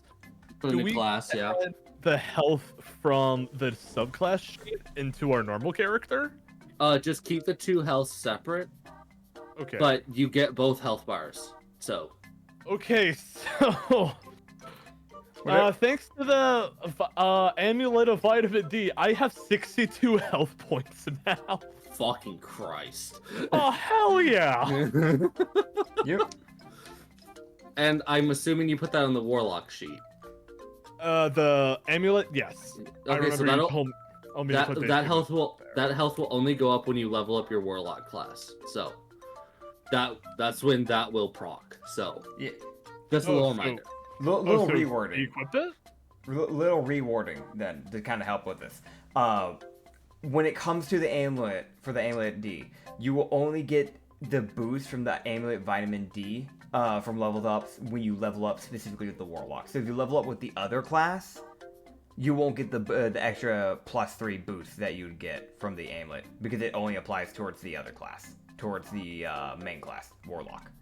Okay, so I don't have anything to worry about then with how Yeah. it currently is. Okay, Yeah. got it. But if you if you spend the next 5 levels leveling up barbarian, well, you're not going to get anything from the vitamin D, but also you're a barbarian. You're fine. Yeah. Yeah, got it. Oh, Fucking man. shit. Gotcha. I'll probably still end up taking a level in Warlock next anyway, just so I can fire 2 Eldritch Blasts. I think will firing cry. 4.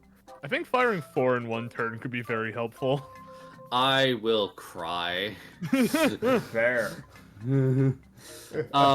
So yeah, you would walk into the tavern and you would run. Oh boy, here we go. Time to grab the fucking Yep. recruits. While you grab them, something just hit me. I should point this out. Mhm. So, quick question for the spellcaster here, because I mean, I have a little bit of spells, but the main guy is the warlock here, because he's gonna have multi-attack, and my guess, from what I understand, was that you're going to do multiple cantrips, like if you have like 2 or 3 attacks within an action. Were you hoping, Dylan, to be able to do like 4, like all 3 cantrips there, and then use cantrip for the bonus action? Was that your thought? Because you said like up to like 4 Eldritch Blast within a shot. That just hit me. Yeah.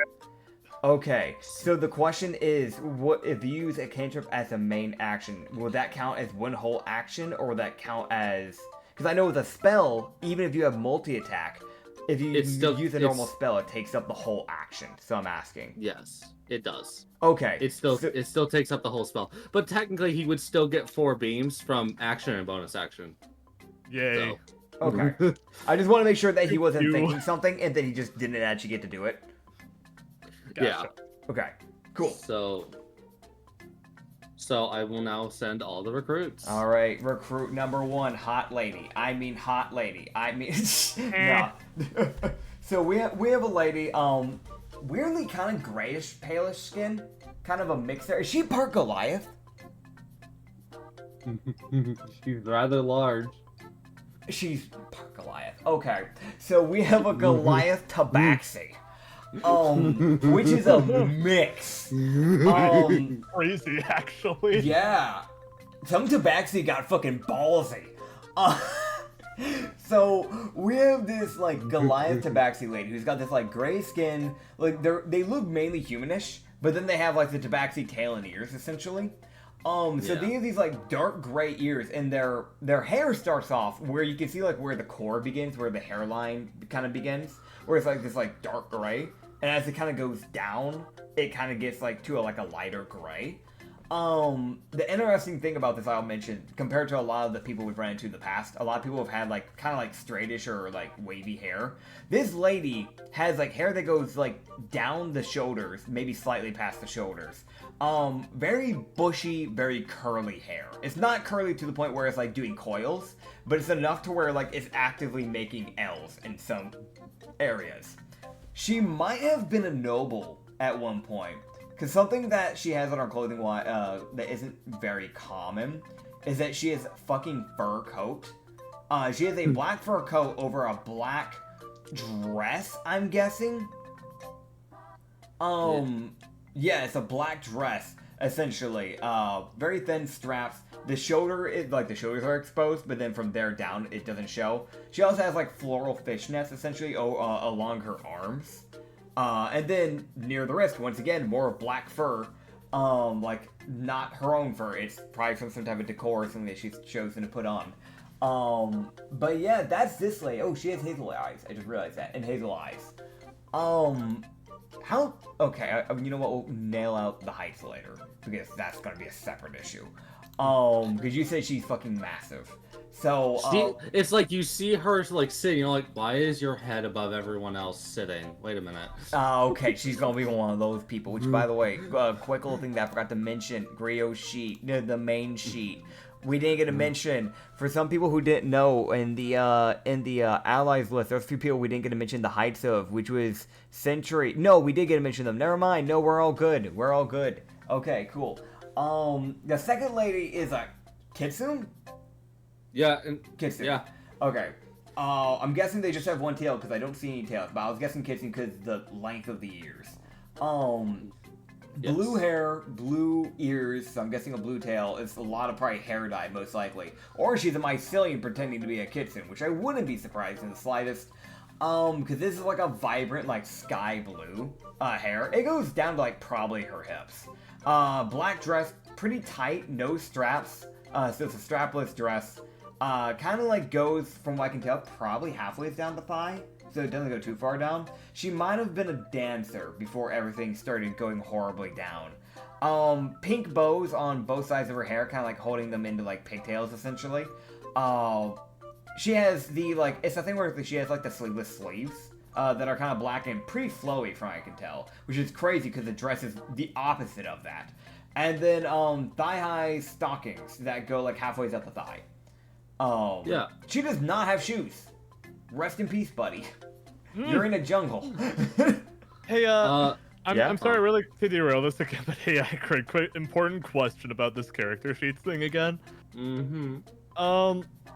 So now that I can use shields now, I went ahead and I set it up just now, and I tuned to it. I noticed on the Barbarian sheet, the AC is a 19. That's because you're con. Compared to the Warlock's 17. Yeah, so basically, if you are using the shield, that would cancel out the 19 from the Barbarian. But if you're not using the shield, then you can use the Barbarian's thing, because it's actually taking your con and... yeah. Because the Barbarians have unarmored defense from con. So... okay. Unless you have something boosting your AC extremely, everything should be working normally. I don't. Okay, I think I understand. All right, so that means I have an AC with the. I think that means I have an AC of 17 then, by default. You can't. You wouldn't gain any AC. You wouldn't lose any AC by using the shield as the Barbarian. It's just you wouldn't get the unarmored defense. But the shield bonus gives you 3 anyways, which is your con modifier anyways. So, actually, wait, no. You would go down to a 16 in AC. So shield bad. If you put it on your... What the fuck? I'm trying to understand your fucking sheet. Hold on. Oh, did you set your sheet up weird? I'm confused. What the hell? I don't know what you've done. Wait, what have you done, John? Wait, no. I don't know. What did you do? Dylan. You know what? This is starting to sound like a conversation for probably after recording. Probably. Okay, so I'm gonna move the shield from your fucking barbarian sheet. Alright, cool. You have an AC of 17. I tuned it on your fucking warlock sheet. Alright, moving on. Alright, cool. You're Yeah. fine. God, fuck. Alright. Well, yeah, no, sorry. I've never done this kind of system before, so I just it is also a new system that I'm also getting used to using. So thank you for asking questions. Okay, so Nits, I have I'm going to assume the long katana probably is going to take 2 hands. I think is a fair assumption. So when I'm using the shield, I have 17 AC and 62 health points. Heck yeah. I think I'm gonna be good for a while. I'm finally starting to become the tank I wanted. Yeah, I mean, that was kind of the plan when we set up these characters. You were going to be the tank, I was going to be the DPS, kind of. That was, I think, the original plan, if I remember right. Yeah, and I'm just happy it's coming to fruition. Yeah, because for a while there, I had more health than you, and that was kind of concerning, honestly, because I shouldn't have. It really was, yeah. Alright, I'm gonna use the bathroom while you guys wrap up the recruits. Piss, baby. All right, okay, yeah. sorry. So, recruit 2, also she has a lollipop. Gotcha. Where she get the lollipop, you have no idea. You don't even know what a lollipop is. It's great. Yeah, so he looks at it, he's like, what the fuck is that? The fuck are you eating? Also, recruit 3. Yeah, he's recruit very 3. tiny. Okay, so we have this, like, okay, level with me here. How tall is this little guy? This little cheetah folk is a whopping 2'5". He's trying his best. Okay, so you might want to write that into the thing just on the side ahead of time so you don't forget. But we have this like 2'5" cheetah folk, but I want to mention he's as fluffy as like a Himalayan cat that you like adopt. Really fluffy. He's wearing a wizard hat, which is kind of funny because he'd probably be better suited for a monk class because of, you know, wizard, because cheetah. But he's got this little wizard hat with a, weirdly enough, it's like a brown wizard hat, with golden decor on it. And on the end bit, normally it's just like, it normally just ends. No, there's a fluffy white ball on it, on the end. He has this blue cloak that seems to have some type of religious symbol on it that is golden. I don't know what that is. He's cross-eyed. He also has this like brown, golden, bronzish, like, colorblind is still blur. But this like, I'd say probably bronzish like, like cloak, wizard cloak he's wearing. Luckily he somehow got it fitted to his height. And then probably from what I can tell is black pants. He's got a bunch of golden ornaments just dressed across like underneath his scarf as well. Oh, wait, we're getting a tight. We're getting a tight. No, I'm trying to type I'm back while you were talking. Gotcha. Okay. Alright. Who else? And we got recruit 4. Recruit 4, okay. I was so enthralled listening, I forgot to grab the image. That's fair. Okay, so the next one, you can probably grab it, if there's any other ways, you can probably grab it while I'm explaining, obviously, but, I am. The next one is this big, fat, I'm sorry, I don't know why I called him, I'm sorry, that was fucking rude. I don't know where that came from. So I'm gonna explain for reasonings here. I was recently rewatching Winnie the Pooh. Very recently, and I think my brain just went to Winnie the Pooh on the spot because they just casually call him fat for no reason in that show, which is not something I ever picked up on as a kid. No, we have a very big burly bear.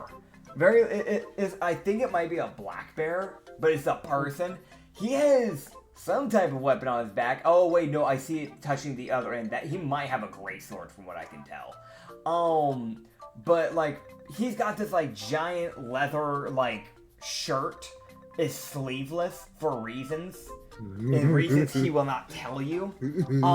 But this, like, leather brown shirt, sleeveless. He has 2 leather straps going across both shoulders, kind of making an X down his middle of his chest. He has leather gauntlets kind of go around, like, or not leather gauntlets, but leather armor that specifically covers the elbows. So not really the gauntlets, not really like around the wrist or like the shoulder length, like in the middle, which is interesting. So I'm guessing he blocks with his shoulders at some point, or maybe even hits people with them, which is kind of concerning. He does have like some like iron armor by the looks of it, covering his wrists as well.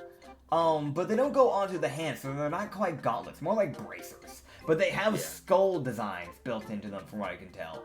And then these like black, they were supposed to probably be baggy, but they look so torn that they've lost the bagginess of them, if that makes sense. It's almost more like a tarp at this point because of how torn they've become. But it's these black pants. And these like brown shoes, like very dark brown, almost blackish shoes that he wears. Boots, essentially. Yes. Okay. Finally. Okay, and final, least but not last. Or not last, not but not least. That's the way mix it up. We have a Kenku, which is something you don't really ever see. He's got yellow eyes, black beak, which is kind of odd, black feathers. He's got a little like grayish tunic that he's kind of wearing. It's a deep V-neck. That is a deep V-neck, but also it's not like he's gonna be showing off chest hair or cleavage because there's nothing there. He's also got feathers, so go fuck yourself. Kenku. Yeah. Fuck Kenku. Don't be racist. Yeah. Something I'm realizing this, and I'm pretty sure you probably haven't made this the actual thing, but like his left arm is shorter than his right arm by quite a bit. No. Okay. It's not. Cool. That's just AI art being fucked. Yeah, I was gonna say, like, that's pretty fucking wild. But he has these white bandages, like, on his right hand. He might just be using that for if he has to punch somebody, or it's hurt. One of the two. But he has these black pants. They're, like, slightly baggy, but the end bits kind of are tapered for his ankles by the looks of it. And then, crow feet. I don't think I gotta explain what crow feet look like. No. I would mention that he is actively, like, brewing a potion because he's bored. That's fair. I should also mention he has like not just one, not just two, but 3 bags. He has a black bag, probably where he keeps the majority of his stuff in, that he carries on his back. Then he has a brown bag that's like medium size. It's like a purse type of size. That like he kind of just seems to carry just on him, like he's actively holding the picture. I'm guessing he just puts it on the side, like on his little like left shoulder by the looks of it. And then he has a small white bag, like a very, very small, like not even fanny pack size. Like he probably just keeps his money in there, is my guess. And that's also on the left shoulder. So he's very organized. Also, in my world, this I gave special to Kenku because they are a cursed race that has no voice. They are like master alchemists. In my world, like they often are like alchemical doctors. Like they'll use potions to help people. Fair enough. So it comes really naturally to them. So yeah. All right. So those are your 5 recruits. Oreo's gonna make his way over to the. Are they just standing outside the tavern, or are they in the tavern? That's actually a good question. So they're in the tavern. The little dude, the little recruit 3, he's sitting at the bar. He's like 2 books he's sitting on. Yeah. So he can actually sit down and see. That's fair. That's fair. The bear is at a table, and sitting across from him is the Goliath Kitsune Tabaxi woman. Fair enough. And then you have the Kitsune on her own, and then you have the Kenku on his own. Okay. So Rio's just gonna like, I guess, to kind of gather them up. Rio's just gonna kind of like, as he like opens the door, he's just gonna take a look around, because I'm not imagining he'd probably know who he's looking for. No, but you would see. This is a different thing. You would see Psyche. Oh no, what is she doing? Sitting at the bar, minding her own business. Just getting fucking reprimanded to hell and back. Alright, I'll go deal with that first. Alright, I'm gonna walk over who and what and why. So, you would see Sella just ripping into Psyche with the most like, I'm gonna strangle you, you fucking fuck. You mean the cheese? No, Sella the barkeep. Oh, okay, gotcha. Sorry, we have so many S's that sound so similar. We have Silana, and then Sella. Like, I'm sorry. I'll You're kill good. one of them. No, not needed. Alright. Sella the barkeep is tearing into Psyche quietly. Alright. Like, you fucking idiot. You So, absolute... Rio's gonna, like, come from behind and just kind of put a hand on her shoulder and just go, what'd you do? Oh, hi. Hey. It's the most just like, she starts with like, ooh, oh, it's you. It's like, almost like, okay. She's like, this genius. Mm. Psyche just sits there with this expression of, what? I did nothing wrong. Oh, man. You just hear she would basically explain the whole like Psyche shouting "you have a nice ass" at people. So she's done this more than once. She's done this 2 extra times Okay. today. So that means there was probably other times she did it when John was there too, on the previous day.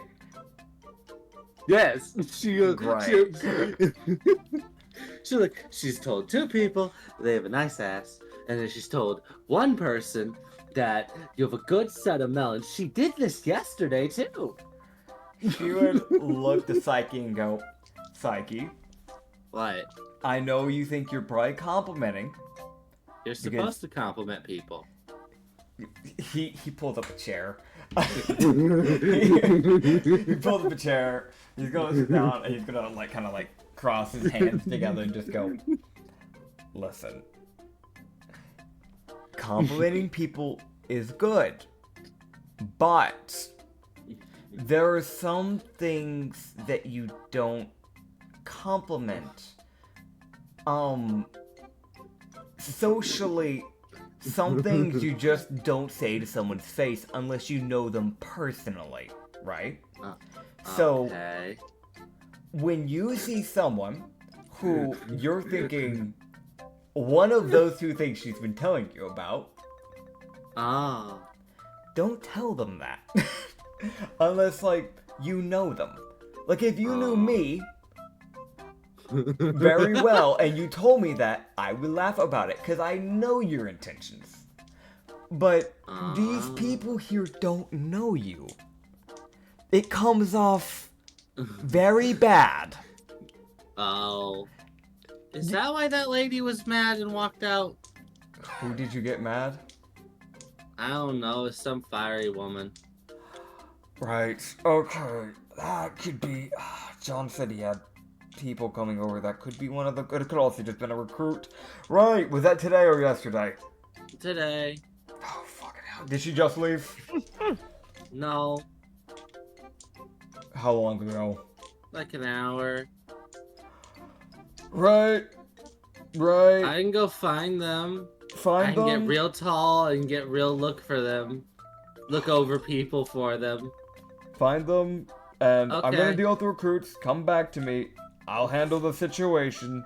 And you'll come with me to handle the situation. Oh boy. You see her walk out and then become like a siren head looking fucking thing as she just stretches her torso upwards. So you just see this like 25-foot tall fucking like thin ass Psyche walking around looking for people. Dude, it's like fucking Siren Head if you've seen that monster before. That creepypasta. He's just gonna look at Solana, or not Solana, God, Sella. there's so many people, yeah, Sella. He would just look at Sella and just go, Sella, I apologize deeply. If she's caused you any problems with patrons, tell them that they can contact Ryozuko when he's in the safe zone and I'll handle it. I don't know if this matters, but also I guess he was distracted. Your friend was in here when that happened. Then again, he walked out with some fire woman. Was talking to her. He left in a big hurry. I don't know if that was important or something. She looked like a half Afridi. Okay, so that might have been someone that John knew. You're talking about John? Yes, he Gotcha. walked out. He heard the compliments being thrown about. He probably got sidetracked by something if he was leaving that fast. I would imagine. So I don't He know if left he's in one a to confront something like that either. I don't Probably know. not. I haven't gotten a good enough read on him yet.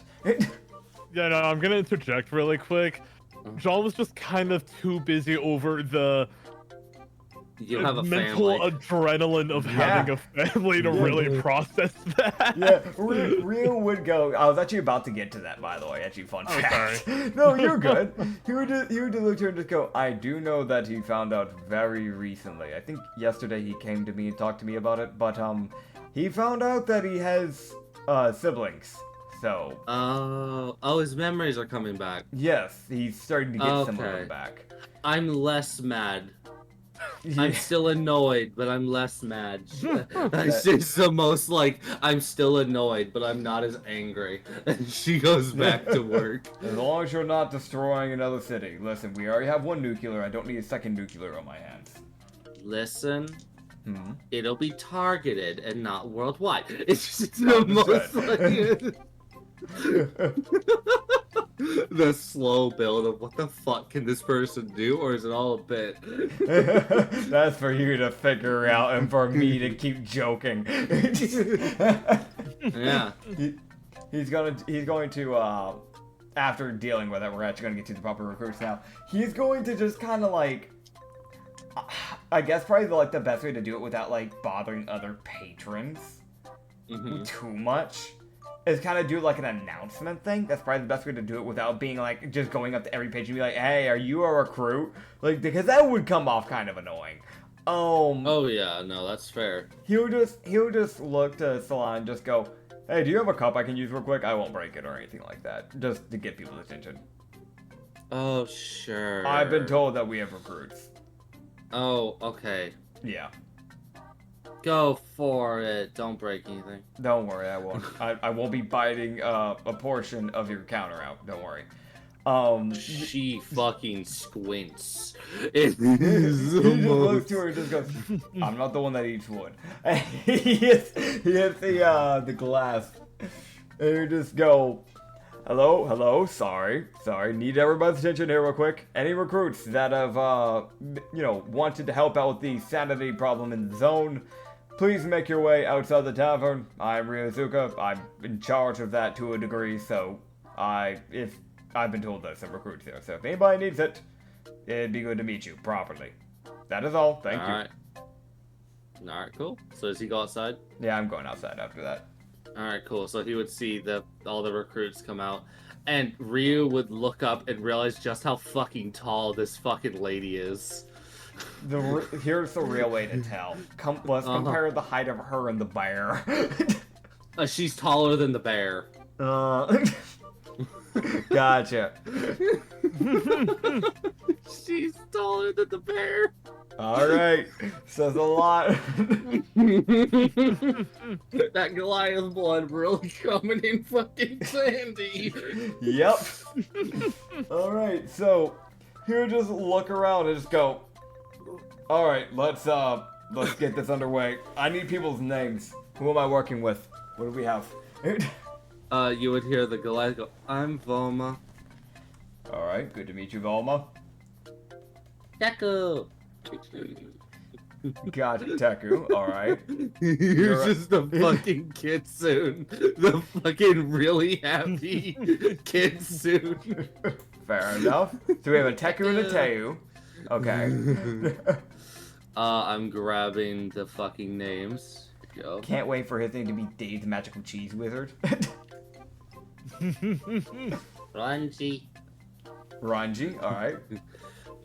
Fucking just almost like Ranji. Alright.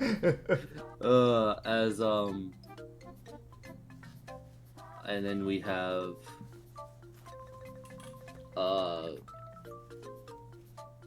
Vicken, which is the bear. Vicken, alright. And then finally,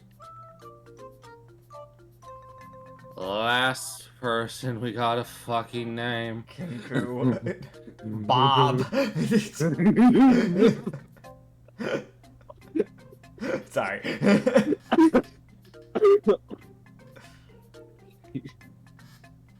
It kind of gives me Dylan vibes, you know? I think it's the yellow eyes. I take that as a I'm compliment. Boyle. Hell yeah. He also is Boyle. using Ryu's voice. Gotcha. It's the most So- like you hear your own voice talking to you. It's like fuck. That's a Kenku. Kenku. Boyle. I'm Boyle. Yeah. Oh man. Yeah, he would just look around and just go, alright, well, sorry for the wait there. I apologize. I know it's been pretty chaotic. I got back from the previous mission, and I'm going to be quite frank. It's been a bit of a mess. So, we've had a lot of things I've had to go deal with. Between weighing gods and then checking on everybody's well-being, because some people did not come out unscathed. Which is exactly where I'm going to come into this. I want to make sure you do know what you're signing up for, right? Anybody here that wants to be a recruit, I'm more than happy to have you aboard, but keep in mind, things will get very dicey. We had a few people come back that were either injured or had their entire mentality completely snapped. So this will That's not some be... Cotton candy? Thank She you. would offer you this small, like, cloud. Like, this cloud-looking substance. Yeah. You don't know what the fuck this is. You don't know where she got it. Listen, I pulled an apple out of reality. So I grab it and I just bite Alright. into it. Alright, it's cotton candy. If you've eaten cotton candy, you know what it tastes like. Yeah, it's yeah, like cotton candy. It's like cherry cotton candy. Alright. He would just go, thank you, I appreciate it. Alright, so I need to get an understanding of what everybody can actually do here. That would help out a lot. Classes? As I'll write up classes and also heights, because that matters. Yes. They do. So, Voma is 8'2", That checks. and she's a monk. Fair enough. She is also Alright. like a little bit more than half her body is legs. Gotcha. That is a thing that some people do have. Some people are just mainly legs. She is fucking tall. To be honest, that might be what she needs. Because, like, if she's a monk and she's that height, it's that thing of, like, she just kicks the living hell out of people, probably. Oh yeah, no, it's like, oh, where did my ribs go? I had ribs. What happened? Yeah. That's fair. That's fair. You then see Teku go, Teku, who is 8 foot or is 4'8". Okay. She's very small. Gotcha. So she's actually shorter than Rio for once. That's surprising. Teku she's like, I'm a warlock of grandma. He... like, he squints and just goes, I don't know of a god You wanna meet her? Sure, let's get this done with first, and then we can go meet Grandma. Okay. I'll get her to come here. Alright. So you see her just sit there, and her eyes would go a bit crystally, like glistening. It's like, oh, she's gone. Oh fuck, she's gone to meditation. Yeah. Fair enough. Oh, Man. you would see Raji looks up, and he's 2'5". Yep. He 2 looks foot up. 5. He goes, I am a monk. He squints again and then looks at Vicken with the most like, please tell me he's pulling my leg. Vicken just shrug. It's the most like slight shrug of I don't know. I don't fucking know. You just go, you sure you're not a wizard? These are comfy. Fair enough. Comfy clothes. It's just, it's so Man's wearing default wizard clothes and is a monk. Whatever works for you, buddy. I love Ranji. It is not his main thing. Oh man. As you also would have Vicken, the 7'4" paladin. Yep, that checks out. Oh god. Just the most. I'm a monk. Fucking, you're a what? Oh man. God, it's funny. Humorous, even. It is. It's fucking hilarious. Hell yeah. And what about recruit number 5, Boyle? Bile is. Let me double check. He's the wizard. Nah, fuck that. Wizard of potions. He looks at an empty bottle. Alakazam, the fuck did you? Oh my god, that's acid. Oh my god, no, that's fucked. While you're finding it, can I mention how, like, I don't really read Harry Potter or watch Harry Potter. I never really got into that series. But I randomly just remembered. Can we mention how one of the deadliest spells in that entire show is insanely close to the word abracadabra? Like, a beginner could accidentally cast it. Like, you know how concerning that is? Like, you really are just going like, yeah, I'm gonna make this guy disappear. Abracadabra. You say it slightly wrong. He's fucking dead. I actually want to point something out too. So, I did watch some videos on Hogwarts Legacy just out of curiosity after it dropped. And I found out that it is comically easy to get apparently, or okay, maybe not easy, but it's possible to get a spell where you could just straight up insta-kill enemies. I'm not surprised. And I'm like, wait, aren't you meant to be like a student fighting for the forces of good? Why is literally the wizard equivalent of a gun so easily accessible? It's a bit concerning, yeah. Yeah. Yeah, so Boyle is a 5-foot rogue. Alright. Weirdly enough, this is actually weirdly kind of a well-set team. Honestly, it's a real actual D&D party over here. Yeah. Got 2 monks, a paladin, a rogue, and then a warlock, a grandma. Yeah. What the fuck does that mean? We're about to find the fuck out, I'm pretty sure. Grandma is approaching. Oh man. Right. God, so stupid. I'm so excited. Oh man. I'm so happy. I was so excited for that one fucking thing. God damn it. I was so fucking playing. Oh man. Alright. Alright. So where's Grandma? Yeah, so you would then see you would see this little lady appear walking up. She's got a candy cane. Okay. That explains the candy. And it seems everyone around her seems to be getting happier just by being in her radiance. Gotcha. As you will see, Grandma. Okay, it's this old human with grayed out hair. What her hair's gone gray, put up in a ponytail with a little hairpin sticking through it with a little feather that's on the hairpin dangling from it. Big round circle glasses, a white shirt with a collar on it. It's probably a dress shirt. Probably just some black pants or something like that. Because I can't see the under half.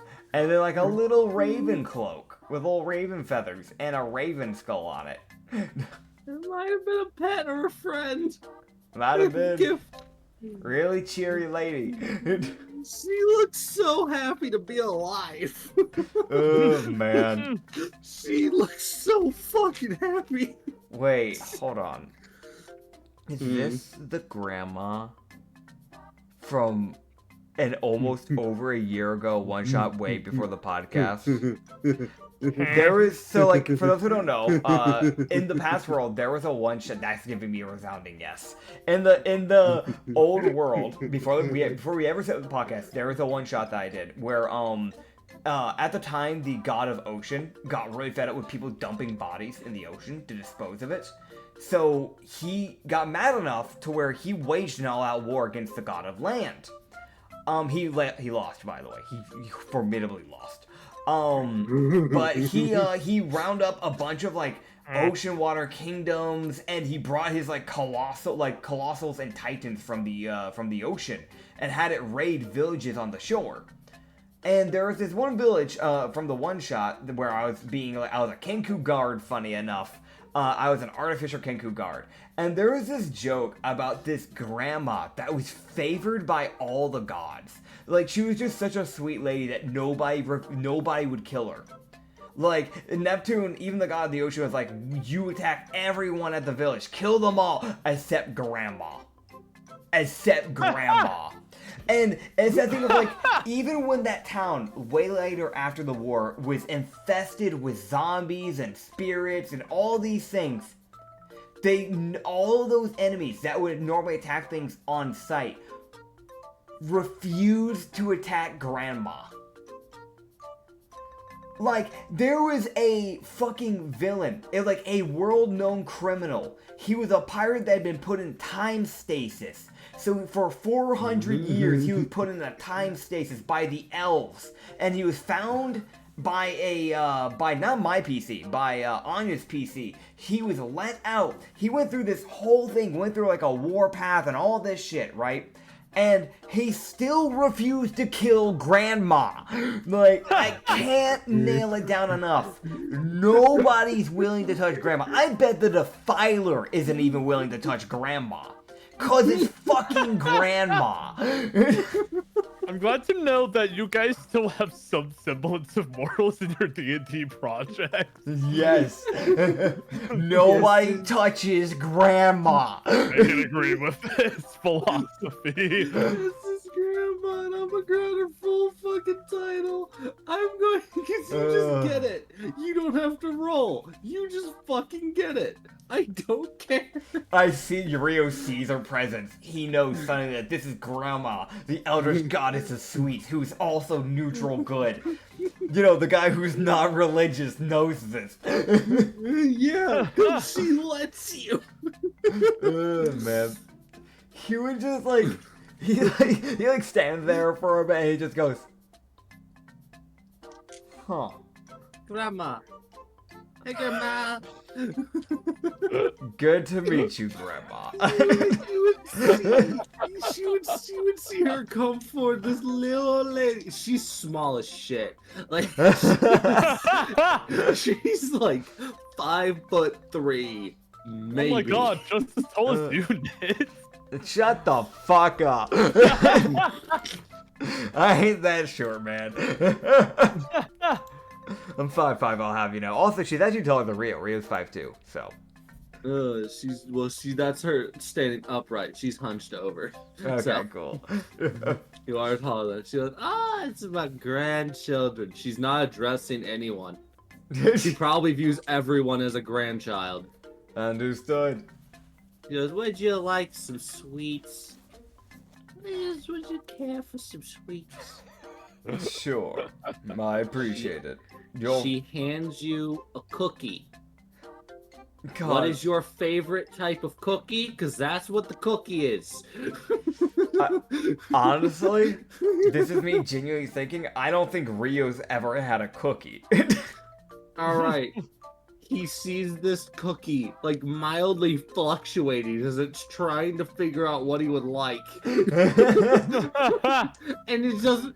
Also, Grandma don't see too well. She's almost like, those glasses are like a 1/4 inch thick. Like Gotcha, they are. gotcha. Good to know that becoming a god has not changed her eyesight at all. She hands you a chocolate chip cookie. Awesome. You get grandma's cookie. Awesome. Oh man. So, essentially, he would take the cookie. He would just go, "Thank you. Your grandchild was telling me about you." So. Oh, so sweet.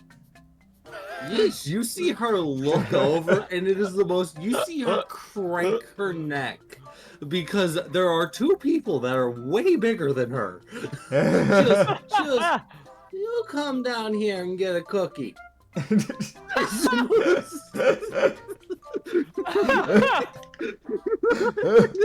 She ain't reaching, bitch. Come down here. She looks at the paladin and the monk and says, "Get down here and get a cookie." He would just like pop his head into the tavern and just go, "Hey, Sella, bring KO." Well, okay. You need to meet someone. It's just the most meet grandma. I'm so happy. This one. Oh man. As y'all get, as it is the most. Well, you have here's grandma. Here's another god. It's just, Awesome. he's probably not that fucking strong, but goddamn, it's grandma. I was not mentally prepared for this, but damn, that was awesome. God, you would just look at grandma and just go, "Hey, grandma, I got a question." There's an area. There's an area that I have. I'm so sorry, grandma. There's an area where we have a few injured people. They didn't really have the best run. Could you check on them by chance? I will happily. Where? It's just the most like, fucking where. He's gonna look to what do we have any other like of the party people here? By chance? Actually yes. Okay, who else is you here? would be able to see. Okay, what type of people are nearby? Who's here? Oh, okay, that's good. So, Sarabelle, which is the harpy, is actually nearby. Yeah. Okay. Yeah. So he's gonna look at Sarabelle and just go, "Hey, Sarabelle. Hmm? Would you mind showing Grandma here where the injured are at?" Oh, okay. I can do that. It's the most like she's like, that's fucking. Hi, Grandma. I guess. Hi, Grandma. Everyone is so confused. Like at first, they're like, "What the fuck? Oh, it's fucking Grandma." Oh man, we gotta make sure obviously that Kyo and Sella meets Grandma before they go. Oh do yeah, that. no. Yeah. They would come out, and it's the most like, I'm Grandma. Oh, hi, Grandma. Hi, like it's the most. Like, everyone is like perplexed, confused, and weirdly happy. Like, Yeah. it's the most, Oh man. But yeah, they can get me Grandma a little bit. She can go and check on the injured. I don't know if she can do anything for them, but I was like, So everyone who's here gets one of Grandma's cookies. Awesome. Writing notes, Grandma's cookies. It might do something special, you don't know. Gotcha. Oh man. That's Grandma. So understand this little cotton candy haired kitsune follows Grandma. So if she dies, that might be a problem. Understood. I'm just imagining like the Doom music starts playing. Dude, that's where Grandpa comes out. You ever heard a double-barreled shotgun get loaded? Like it's the most like The Eldritch God of Farms. His whole thing is just an old man farmer with a shotgun. The true threat to Rashiasa to Gash. That's right, season 2. Season 2. We play as Grandma and Grandpa. I call dibs on Grandpa. Oh my man. god. But yeah. Alright, that's great. That's Grandma. I'm so happy. Oh, I am man. dude, Emo's like, I'm a boy like him, Grandma. Aw. You're a fucking what? Oh, man. That exists. He's just gonna look to them and just go, well, normally I keep groups in groups of 3, but 3 or 4. I don't have any extra groups to send you guys with, so what I'm going to do, you as a group of 5 are going to get your first task. You'll head out when all the other groups head out, which is when we head out. That way we can hopefully make sure that everybody gets the proper resting time they need when they come back. So, it's pretty simple. Everyone will nod. It's pretty simple what I'm going to have you do for your first one. It won't be too hard, hopefully. Just stay diligent, stay alert, don't let yourself get caught up on. There's... The monstrosities that we've seen have been kind of concerning.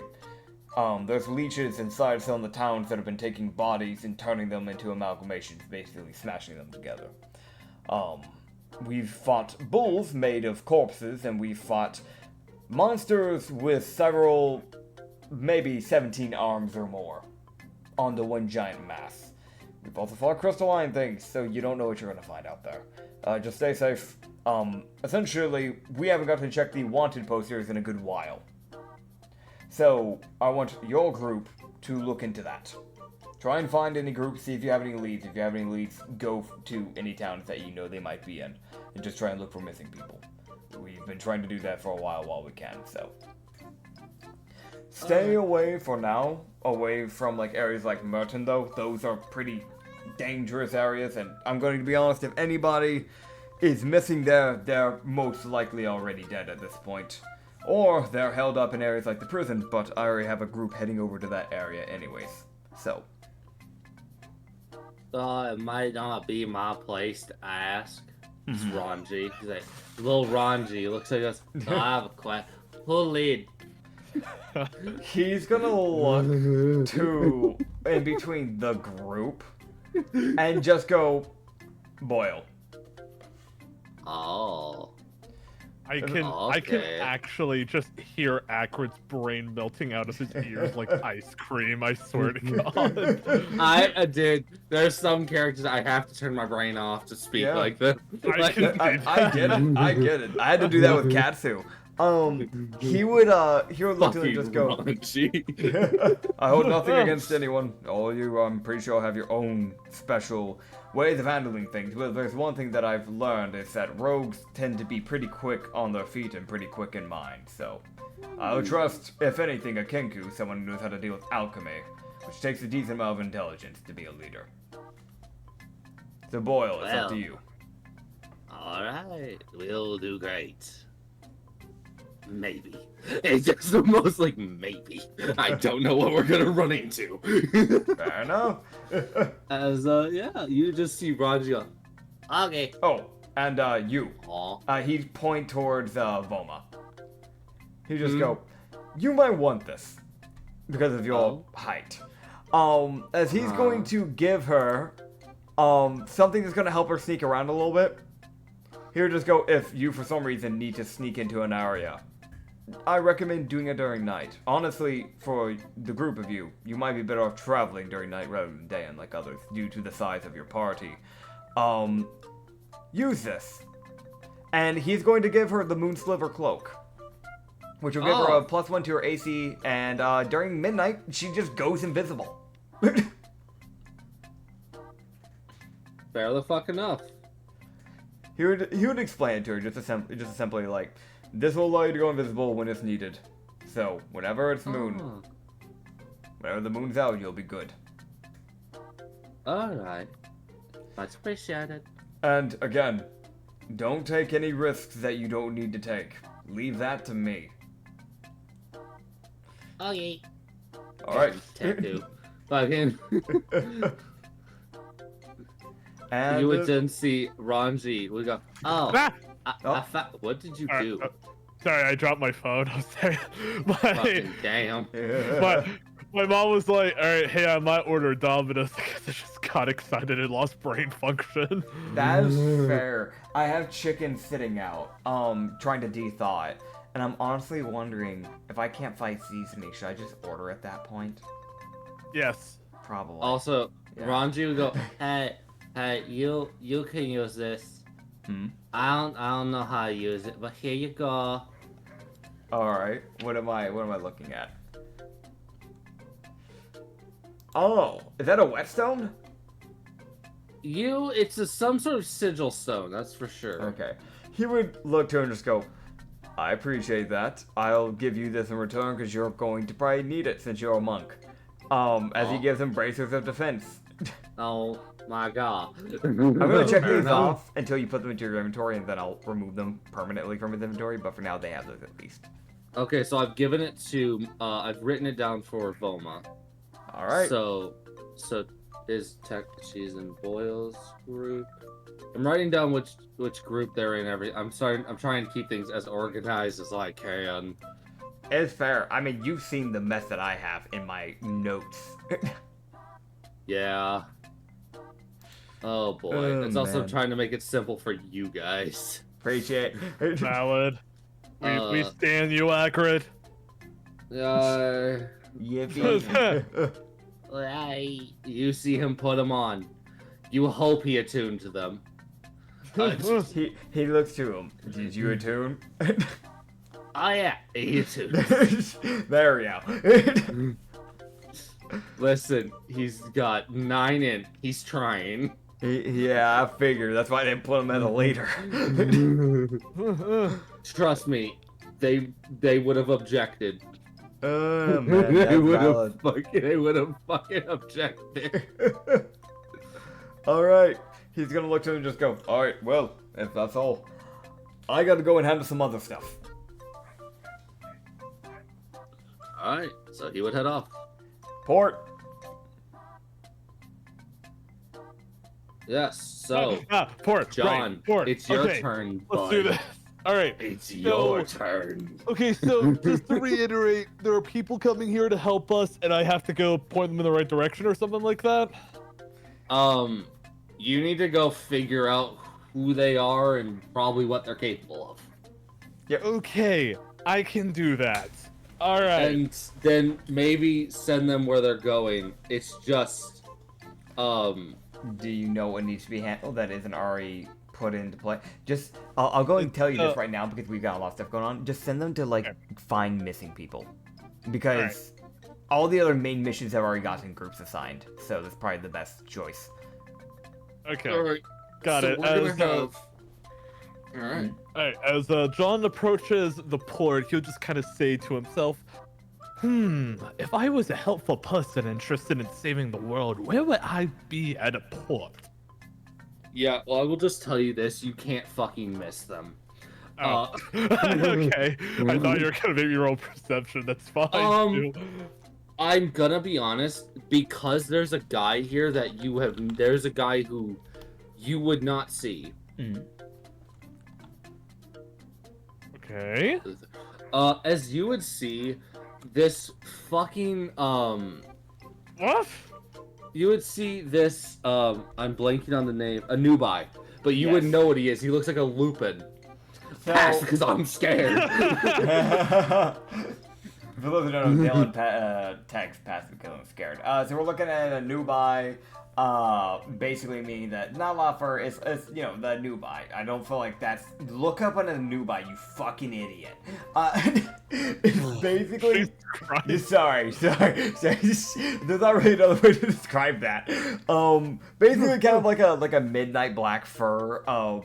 And then, like, he's kind of got very Egyptian clothing, is the way to put it. So, like, those, like, kind of, like, golden, like, jewelry, no shirt, like, the kind of, like, loincloth that they'll kind of wear. It's, like, ancient Egyptian clothing, to be more specific there. He's kind of got this, like, golden makeup that goes, like, around the eyes. Yeah, I think it's pretty self-explanatory. It's just a lot of jewelry, like, around the ears, and necklaces, and bracelets, and that sort of stuff. Very Egyptian. Yes. And then you would see this fucking guy, which I will put in the notes for this guy specifically, that he is standing at a whopping 7'11". Oh my gosh. He's not fucking small. I know, it looks like a real monster. Want to know a fun looks like fact? Yeah?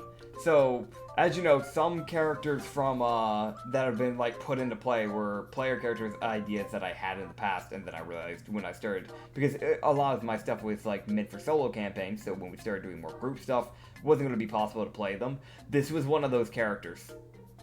Oh, cool. Yeah. He doesn't look fucking happy, by the way. He looks fucking mad.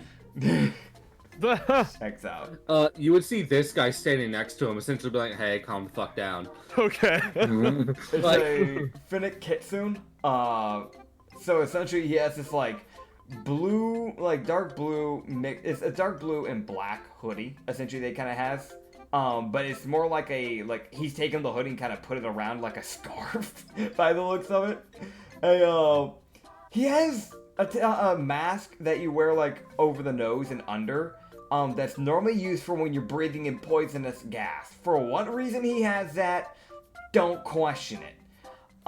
He also has a blue undershirt that you can kind of see. Looks like it's probably pretty thin material, but it does have long sleeves, which is probably questionable because by the sound of these guys are probably from the desert. All of his clothing is like very thin, like silk-like clothing. Yeah. So it's it's like more probably to prevent sunburn. Yeah. And then he's got these like kind of like navy blue, like slightly darker than navy, but like a navy blue essentially, like pants that he's wearing. Yeah. As you would also, as there's 3 other people that'd be of note. Is the guy that's in the background of that image in there? The guy with the goggle. Okay. So we have a sand summoner. This dude literally is making summons with sand, from what I can tell in the picture. I don't know what race he is. He might be human. He might not. The only bit of skin that I'm seeing is his singular hand, and that is the color of sand. So he might just be a sand elemental for all I know. But he's wearing kind of like Arabian type of clothing. Like, again, it's that like stereotypical Arabian clothing where he has like I don't know what you call that hat. Not a tarp. That is incorrect. Habaj? I'm so uncultured, and I apologize heavily. But he's wearing like that like blue kind of like bulky hat that you would see oftentimes in like Arabian culture. It has like a sandy colored feather that kind of sticks up right. He has this like iron mask that he kind of wears to cover his face, and the rest of his clothing is like these like that same color as his hat, but it's like these robes that he seems to be kind of wearing. These like very flowy robes, and it's like brown, kind of like dirt brown pants that he seems to be wearing underneath it. And then just some like iron clothing, like or not iron clothing, these like iron like pieces of armor, like as like bracers, and like he has some that kind of like covers up where his like knees and down are at, kind of like going over his sandals essentially, because wearing metallic boots in the desert would be catastrophic. But yeah. And then there's this lady. Just like, that is valid clothing for desert. I'm gonna be honest. You would be scorching if you tried wearing anything. She could have just gotten silk clothing though, like the other guy, but fair enough. So you're looking at a person who's like, weirdly enough, she has like a brunette hair that's almost kind of ginger. Like it's leaning to go ginger, but it's not quite there. So it's like a reddish brown hair, kind of lightish. Those eyes are almost silver. She might be blind. They're like a teal color. Yeah, so they're leaning to silver. That's the fucking crazy thing. But yeah, these like teal like colored eyes. She has this like golden headdress that she kind of wears over her head, but it's like, well, quote unquote headdress. It's more like an accessory where it's like, it's just like a chain that kind of goes like underneath her hair by the looks of it, just kind of goes around her forehead. She has a tattoo under her left eye that's kind of like a red tattoo, probably something dealing with the desert, probably of her culture. She seems to be wearing a black choker with some like golden designing on it, similar to that of like, oh, it looks like she has an arrowhead that kind of hangs off of it lightly. She's kind of got that like One Piece Nami fit, is the best way to put it. Cause it's just like, I'm talking like after skip. Because it is just like, she's just wearing a blue bra. Like, I'm gonna be straight up honest with you. And then like a brown leather corset underneath. And then a like dark teal tarp that she kind of has that kind of like, not, God, why do I keep calling it a tarp? like a loincloth essentially, but it has like from the back it has like a loin, like it has like a cape almost kind of vibe to it, so that way people just can't fucking stare at her ass, which is, you know, valid. I would mention very fucking valid. concerningly, she's chosen to wear leather high-heeled boots. You know what? She had the balance to sail with that, so... She had the balance to sail that. I mean, I'm guessing everybody here's from the desert because of the vibes that we've gotten so far. She was going through the fucking desert in that. You know what? Props to you, buddy. Props to fucking you.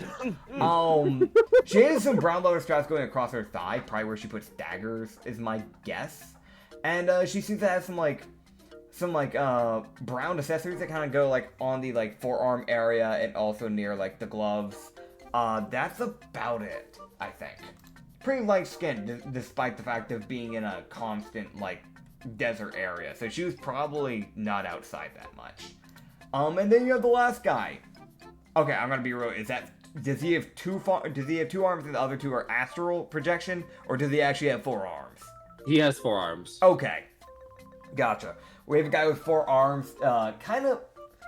I'm imagining he's probably more tanned than what he is in the image. I'm guessing. Same thing for the lady, because they're pretty pale.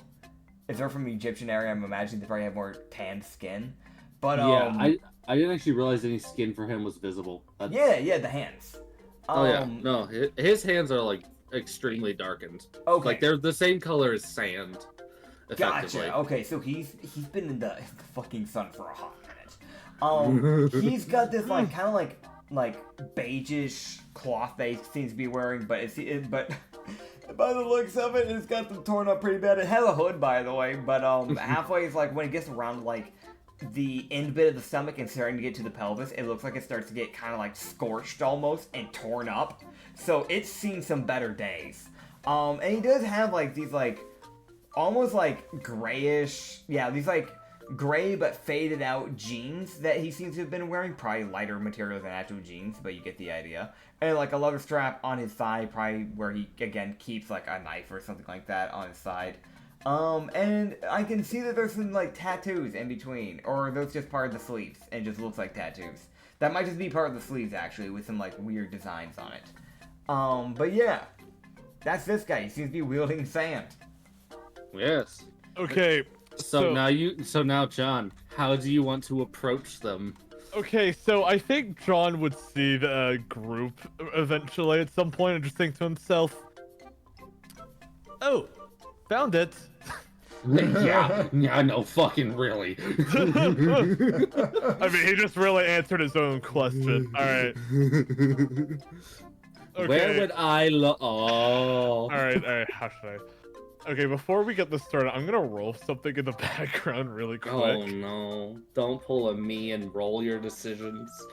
Alright, I rolled a 5 on a dex save. John accidentally faceplants.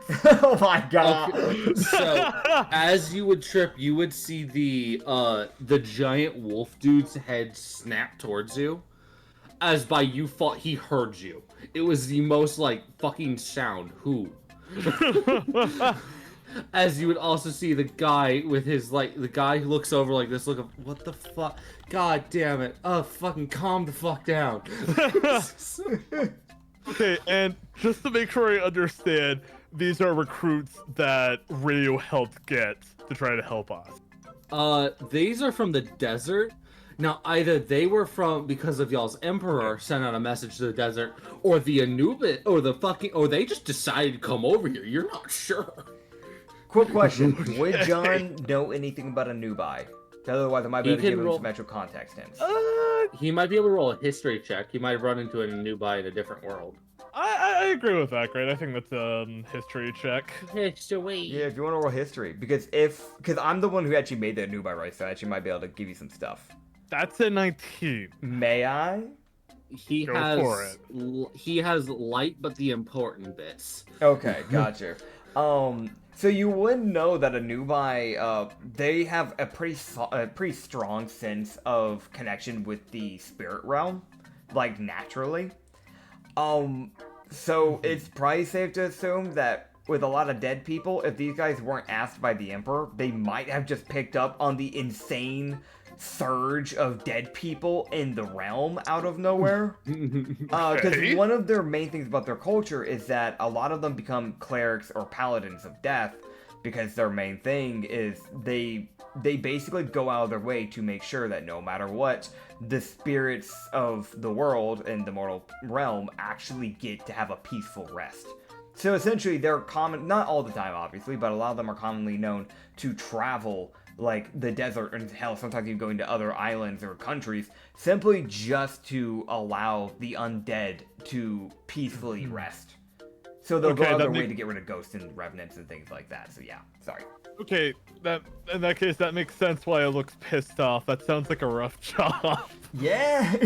It's also that thing of he's looking around, he can just see the number of just spirits. He's like, I'm going to kill everything.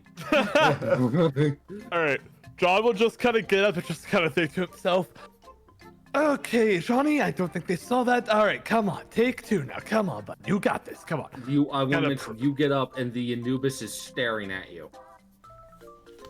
He is approaching you now. Oh god, here we go.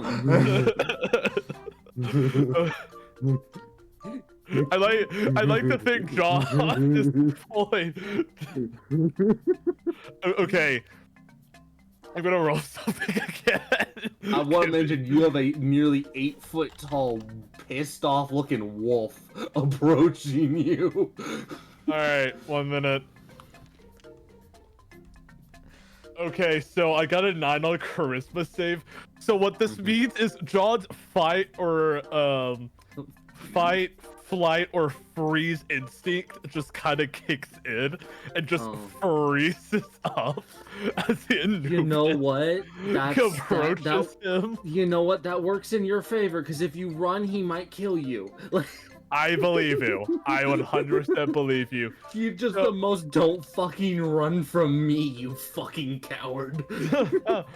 So as it gets like kind of close, John will just kind of get with a very awkward. Hello? It's a new accent. He would see him stop and look, he was like, are you in charge? Charisma sit. No, just kidding. I want to mention, you would see the guy's like, hey, Genio, let's calm the fuck down, please. You see the Fennec is desperately trying, and you would find out that his name is Genio. Are you the people, adventurers from the desert that I think it was the Emperor who sent for? Genio would start with, and you just see him go, you would see the Fennec players like, let me do the talking, please. We talked about this, please. I'm the like, it's the most like, I'm the charismatic one here, you fuck. Let me talk. And Genio would just, I sensed all the death that occurred here, and I couldn't let that stand.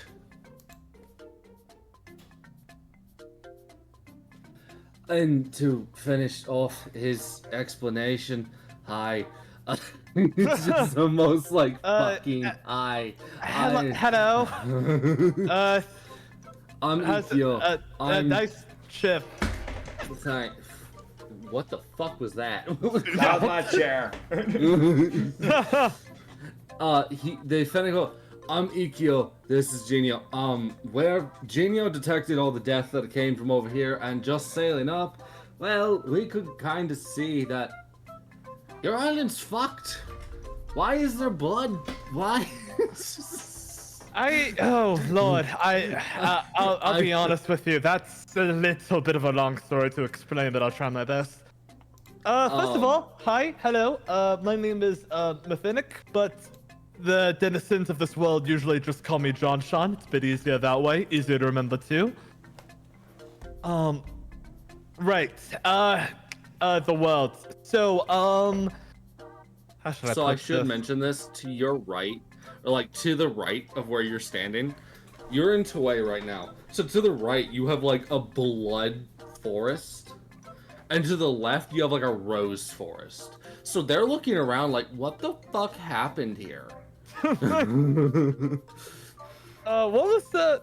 Sorry, I completely forgot. What was the name of the guy with the purple eyes again? Or did we ever learn his name? His name's Rashi. Rashi, got it. The guy who you mean the guy who nuked the world? Yeah. Yeah, that's Right. Rashiata. Okay, so to start things off with, there's this absolute prickhead named Rashi, who has been planning this for a while now to effectively over the world. That beat was in character, by the way. So, what you're telling me is I have a man who I need to skin alive. And in this town, me and this fellow Ryu, we have been attempting to mount a counter offense against this Ryashi person. And I came out here because, well, to be perfectly blunt, we need all the help we can get. I've actually ran into Ryashi myself at one point. He apparently nearly annihilated me and I lost my memory, so he's really not one to be taken lightly. I'd prefer to kill him now, but fine. Well, I mean, if you help out a little bit with some of the quests around here, I'm sure you can get your fair share of killing in, my good sir. Fine. We'll stick to that. As Ikkyo would, he's like, oh boy. You just fucking struck. He's trying. You can really tell. Also, by the way, if you want to roll persuasion with Genio, like when talking to him, because you're gonna have to when suggesting what he should do. Okay. You do have advantage because Ikkyo is actively giving you the help action. He is desperately trying to help you. Alright. Come on. Come on. Come on.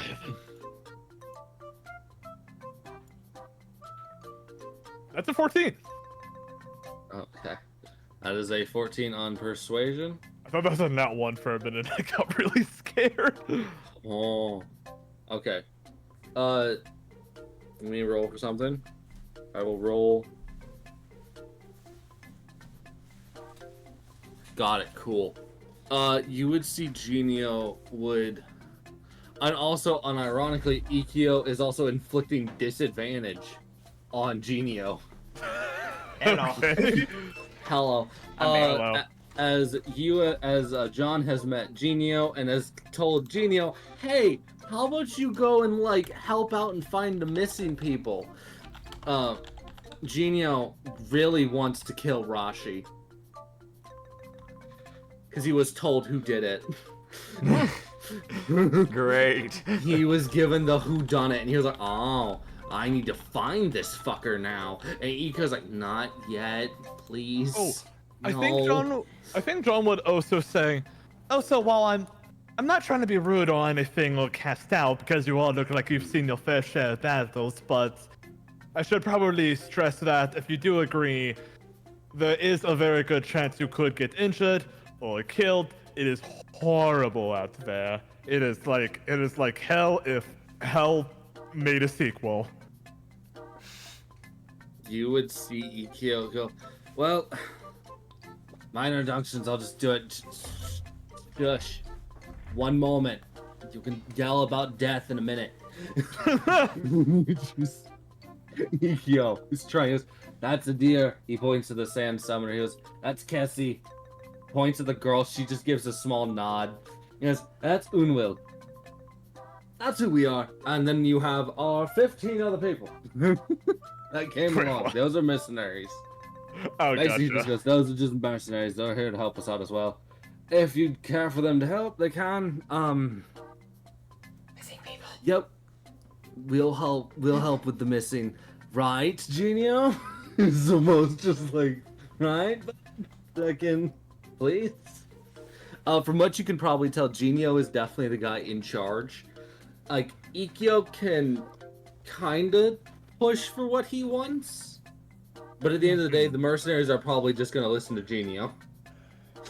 Yeah. Gotcha. Because lead mercenary. And Genio, fine, we'll help with the missing for now.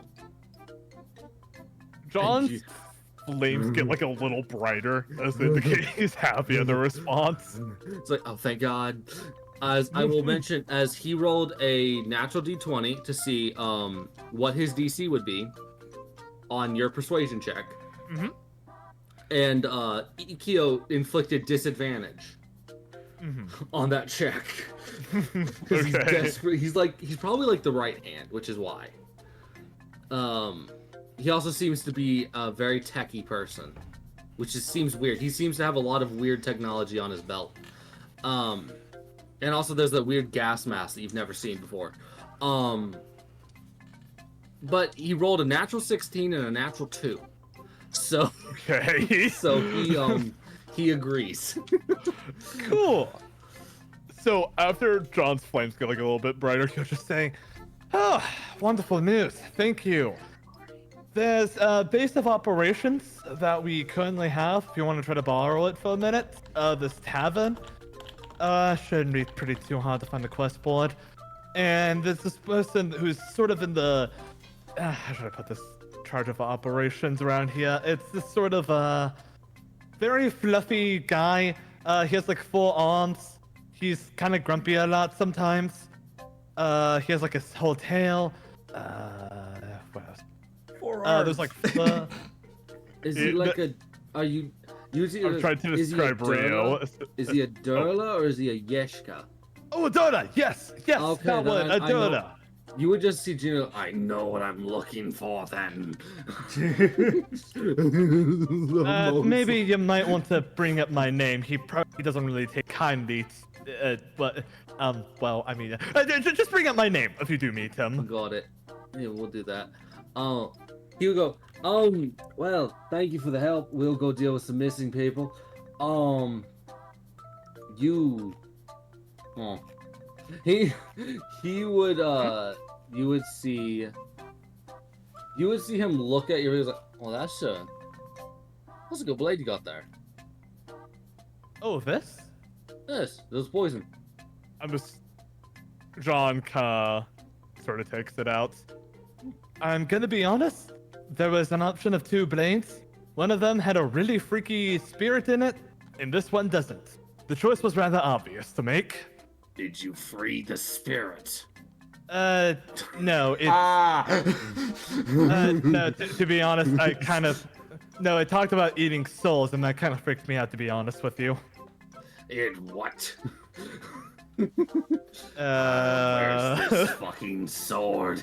I like to, if you don't mind, I like to canonize this in my head, that Ezekiel is like up in John's face, and like slowly getting closer and closer the more they talk.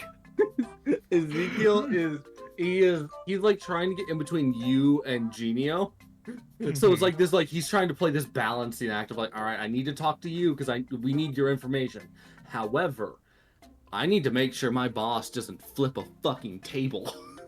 I like to imagine John's expression to Gino, even though John's a fire elemental, it's very clearly oh god, please leave me alone kind of face.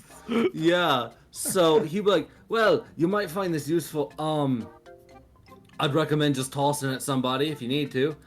And he would hand you a vial for the help you've given them. And this is just Ikio's way of being like, yeah, here. And also it gives you an idea of probably what he's capable of.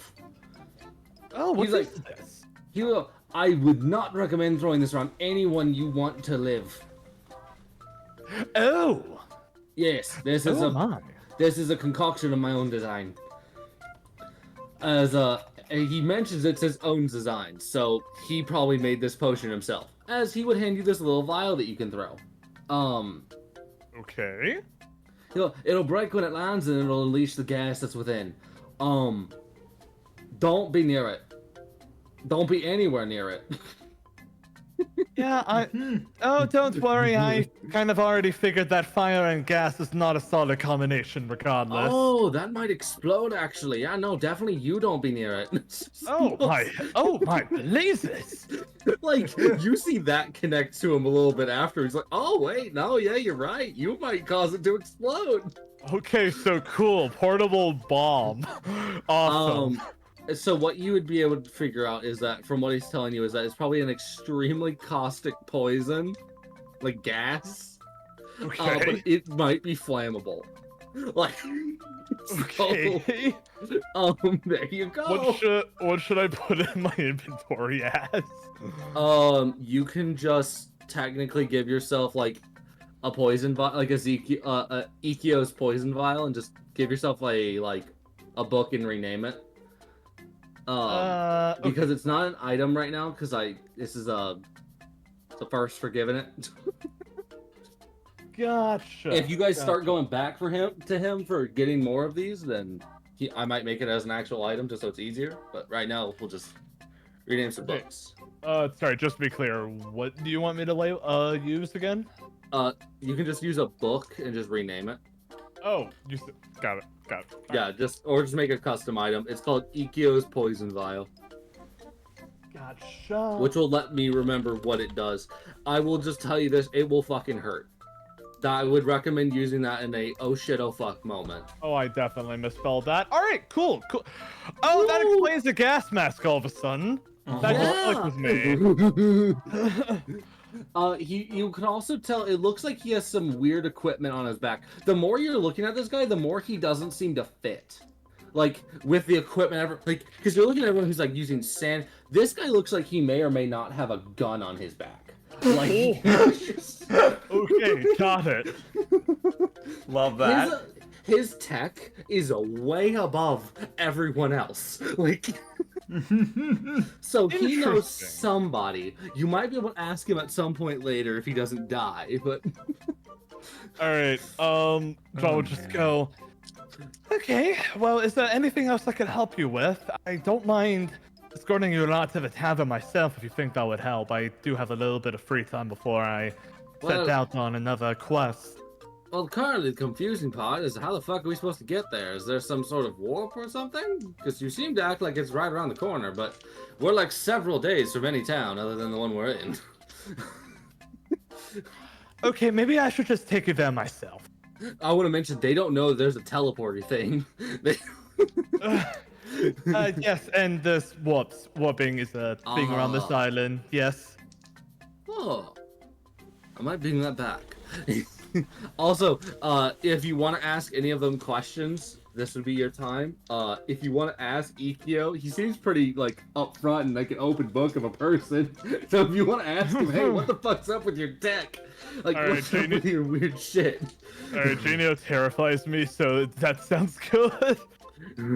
Alright. So how do you ask this question? Okay, so I will probably help at least lead them to the warp. Or something like that while we talk for this next part. Yeah, sure. And John will just say, so if you don't mind me asking, what do you not do anyways? I mean, y'all definitely seem pretty unique for an adventuring party.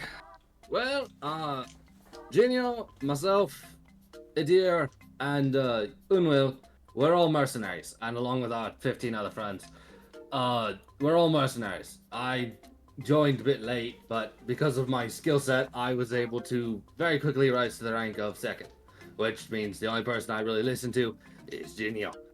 And Genio takes my advice when it comes to dealing with people. I see. But Cassie over there is a close friend of mine, and she wanted to help, so she came along. She's a dancer by trade, but she also can break people's necks with her feet, so, you know, it works. I trained under a rat folk who taught me how to make all this equipment that I make now. He had some weird fucking equipment. That man scared me. He had he had a small little tube that would fire vials like the one I handed you, and they would land like 100+ feet away and just explode. Oh, I sort of know the feeling. I was actually maybe I wasn't that scary, but I mean he can be scary when he wanted to. I was trained by an eldritch god. Oh yeah, no, those guys exist. There's a few of them. Some of them are terrifying, some of them just exist. If you ever met the one called Grandma, she's fine. Ow. Glad to know he knows that. It seems like you see the other two looking up like, the fuck? He goes, what? You ain't matter? She's great. Oh no, I've never heard of that one, but I trained under this one named the Lantern Keeper. He looks slightly terrifying, but he's actually quite a nice guy if you get to know him. Interesting. Well,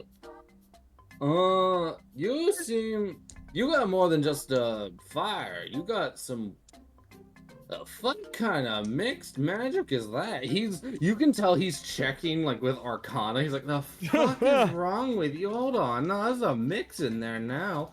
Hold up. Basically, he's detecting the solar magic. And also probably a little bit of aberrant from the fucking things you've been eating. Man, you gotta eat more rocks, man. Oh, so, like I was saying with, how should I put this? I don't know I'm actually 86 years old. Apparently I had 40 years worth of training, met that Ryasha fellow, nearly died. So I've been taking opportunities to try and speed up the process to get stronger. Let's put it like that. Oh, you had a childhood? That must have been nice. How to what? Sorry? Like basically, he's basically said like, oh, you had a childhood. That's nice. Oh, okay, got it. I was no. like, did you say child or child? I was really confused for a minute. Yeah, he'll go, oh, no. From when I was 3, I was training under the rat, and he didn't exactly, he wasn't big on freedom. Oh. Why so? I mean, from what I understand, that's abnormal or something like that. Well, he viewed it as unless I got my studies down, I shouldn't leave. Which I, at the time, didn't know how bad that was. But after about 25 years of never leaving, I disconnected from people a little bit. Oh. So, you would realize that Ikkyo is at least 28. 25 of those years, from 3 up, he, didn't go outside, probably. Interesting. He just trained under this rat, which is probably why his equipment is so futuristic. Master Splinter, yo. Oh, God. Alright. Well, I've been... How should I put this? Sort of slowly getting my memories back. I remember with me, I have 3 other siblings who are also related to fire in some capacity. That's good, though. I went on missions with them growing up after we did all training. They've had, I think I remember things being very unpredictable. I remember training, but not that much about the missions themselves. My older brother was usually a bit of a brute. He, We're gonna have that. Actually, he kind of reminds me of, he, tries very hard to subtly point at Shino. Yeah, no, you would see Ikkyo just smile. He's like, yeah, no. He's like, there's not many that can match up to Genio, especially not with his acid magic. I, don't really remember too well what he looks like, but apparently I've reunited with one of my siblings. 2 others are apparently fighting on different planets and are gonna be here soon, so... Well, that's always neat. good. Yeah. Well, I know that I studied and got really good with poison and different sort of elemental effects. He, like, pulls out a few other vials and he goes, I also made this just in case I have to drop a vial at my feet in case I'm surrounded. Because I can breathe, they can't. Oh. So you would realize he is that scumbag to drop, like, 3 heavily poisonous vials at his feet and just pop the gas mask and be like, see ya, fuckers. I can breathe just fine. You're all dying. Okay, I just got an idea. I'm gonna roll a charisma save really fast. Oh, boy. 1 minute. Okay, that's a 7. So John is just going to kind of go cross-eyed for a minute and he'll just say, Do poisons taste good? I've always wondered. Some of them do, and then you die. Oh, it's probably not worth it to try it and eat it then. I want to mention, is it slightly concerning? He knows the answer. He actively had an answer for you. Well, some of them do. Some of them are sweet. Some of them are bitter. Some of them don't have a taste at all, and you don't even know it's in your drink. What's more concerning, the guy who wants to know if poisons taste good, or the guy who does know what they taste? Like, I mean, you're talking to a guy who actively has a gas mask around his neck. Like, it is the most, like, I can flick this on in less than a second type gas mask. well, one time I ate a rock. I don't know why. I just had a really strong to eat a rock. Like, nothing in this world could stop me from eating a rock. Well, it's not the weirdest thing I've ever seen. You should see Knoll wars. They're crazy. I saw a war that there's wait a minute. Well, I think there's actively a civil war going on back at home between the Knolls. Considering what's happening here, that might be bad. Hope nothing goes wrong there. One time I got hit so hard that I folded like a piece of paper. It was. Oh, that's what kills people. Yeah, benefits of being literally sentient fire, I suppose. Oh, well, ain't that neat? Yeah, I don't recommend it actually. It's really weird. My existence is so fucked up. Well, when you're made of sand, like our friend over there, deer, you see a deer just keep walking, and he just doesn't react. He's like, if you're made of sand like him, you can fall apart and rebuild yourself at will. Oh, I think I could do something like that with fire too. But I'm not really going to try to find out or anything like that. He's a sand Ganazi, so his body is just made out of sand. Oh. So he's got a little rebuilding ability.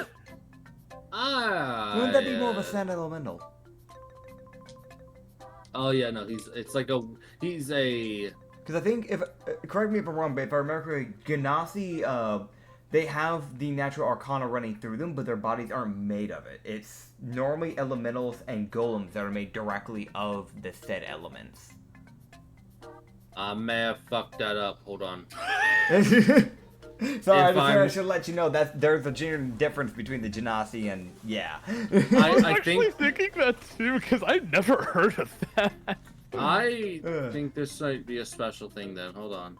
I'ma check. Oh, gotcha. Because we do have a race called the Sanganasi. So, Sanganasi is a homebrew one, so I don't know how they set that up, because I don't think either one of us made that, right? That was the one that we found? That was one that I found, yeah. Yeah. But I know typically, Genasi just rather harbor the arcane rather than being outright the element. Oh no, okay, so they're called Dust Ganazis, and no, they have a sand slide ability where they can transform their body, their flesh and sinew into flowing sand. Okay, so it's more like they harbor the arcane, but they can polymorph in a way. So it's kind of a weird yes and no. Yeah, so like Ikio's description of it is kind of just wrong, but it's also right. It's weird. Yeah. It's like he's also told you that Cassie is a dancer, so she's terrifying for her own reasons. And Unwell, he's like, and Unwell is well, it's just a fucking whale. Okay, I may not be the sharpest knife in the crayon box, but even I could tell that was hesitation. The fuck's a crayon? Don't worry about it. Wait, how do I know that? Oh, don't worry about it. He squints. Because Unwell is a Yeshka, and he's one of the rare Yeshka that actually spec'd into magic, allowing him to use sand as more of an element than, say, something more of an element like fire or earth. So it's a variant of earth mana, and he also wields bone weapons made out of our enemies. Huh. Yes. I say this as if this is completely normal, because it is. What's it like having bones, anyways? It's annoying. I believe it. The artificer says it's annoying. And yeah, you guys would get to the teleportation area, and they would warp to Dalhurst as you would go to Kine Allen, because that's where they need to pick up the missing posters. All right, Ryu, these guys are weird as fuck. No, just kidding. These are some allies right here. All right. Oh, am I just immediately running into them? If you ask them to come to Kine Allen, they can, or they'll just go where they think they're supposed to. Because you mentioned about the missing posters. So did you tell them where the missing posters are, or are they just gonna follow you to Kine Allen? I just need to ask that. I should probably show them the missing posters in person. That might be a good idea. Okay, do you want them to meet Ryu, or no? No, just kidding. I will say that probably one more important thing to tell them while we're on our way to the wanted posters is so this part's really hard to explain. So there's this sort of corrupted purple abjuration magic thing that can corrupt people, and it can oh god, this is really weird to explain. So if you see someone with this sort of purple energy to them and the purple eyes, then they're turned into this sort of zombie-like enemy is the best way I think I could describe it. And if you die, you'll get possessed. It's hard to explain. And if you die, you'll get turned into one of them as well. So what's really important is when you're out, we're currently in a safe zone right now. Yeah, I need water. Out of character, that would make sense. We dump a bucket of water on John. Yeah, no, that would not make sense. Dude, Brother can you died. I just picture this out of nowhere, but can you imagine like the 17th level druid hearing that and using the 9th level flood spell?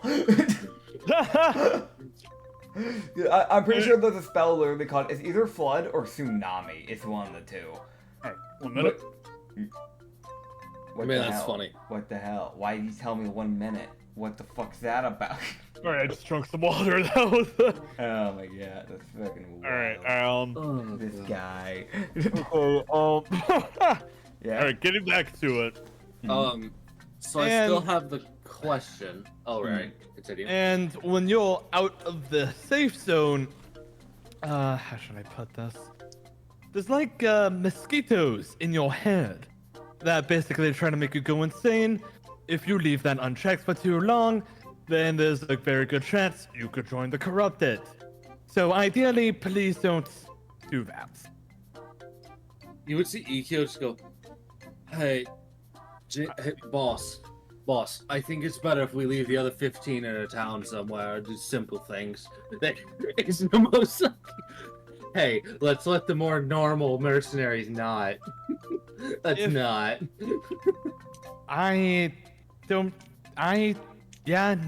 No, that's a completely fair idea, actually. So, yeah. Now, are you gonna take them to Kine Allen to meet the actual leaders, like, Ryu and everybody, or are you gonna take them to Dalhurst so they can find the missing posters and be on their way? Do you want to meet the Nits? It might be good. Okay. It might be good too, yeah. Okay, I'll go ahead and do that. Before I do, let me roll a dexterity save really quick. Alright. Cartwheel. Okay, so I got a 16. So for a minute, it looks like John was about to trip and faceplant again. But then he does a cartwheel and just keeps walking like nothing happened. You just hear like silence. And then you just hear Cassie go, I can do that. Why would you? Okay. Who? Just a quiet, like, why? Like the fucking the dancer girls questioning why. I thought you said Katsu for a second. I was like, hold up, why is he here? Cassie. Whoever's close Okay. to John will just now suddenly start hearing him mutter something about sand and toothbrushes. So And the Ikyo. is walking.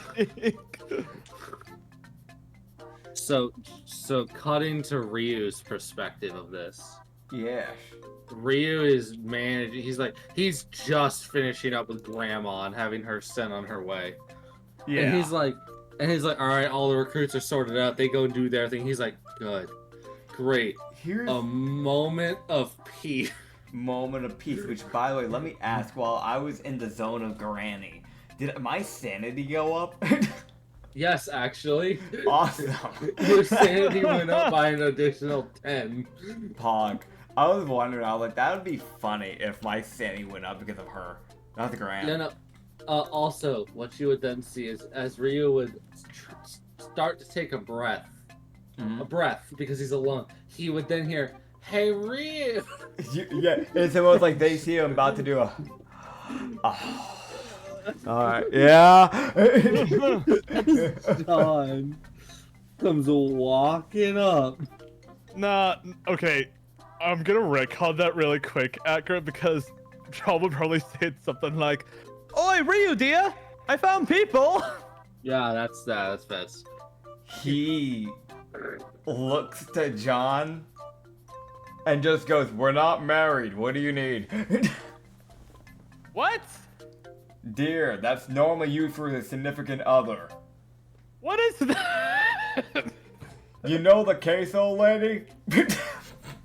Yes, I know her. She's quite lovely. Yeah, if you flirted with her, you could consider her a significant other. Okay, but what is that, though? Someone you wanna fuck. No. Sorry. No, make that cannon! Make that cannon, coward! Make that cannon! Take your gun! Follow No, so here's the thing, he would have mumbled that, but he would just kind of go, "It's someone that you're dating."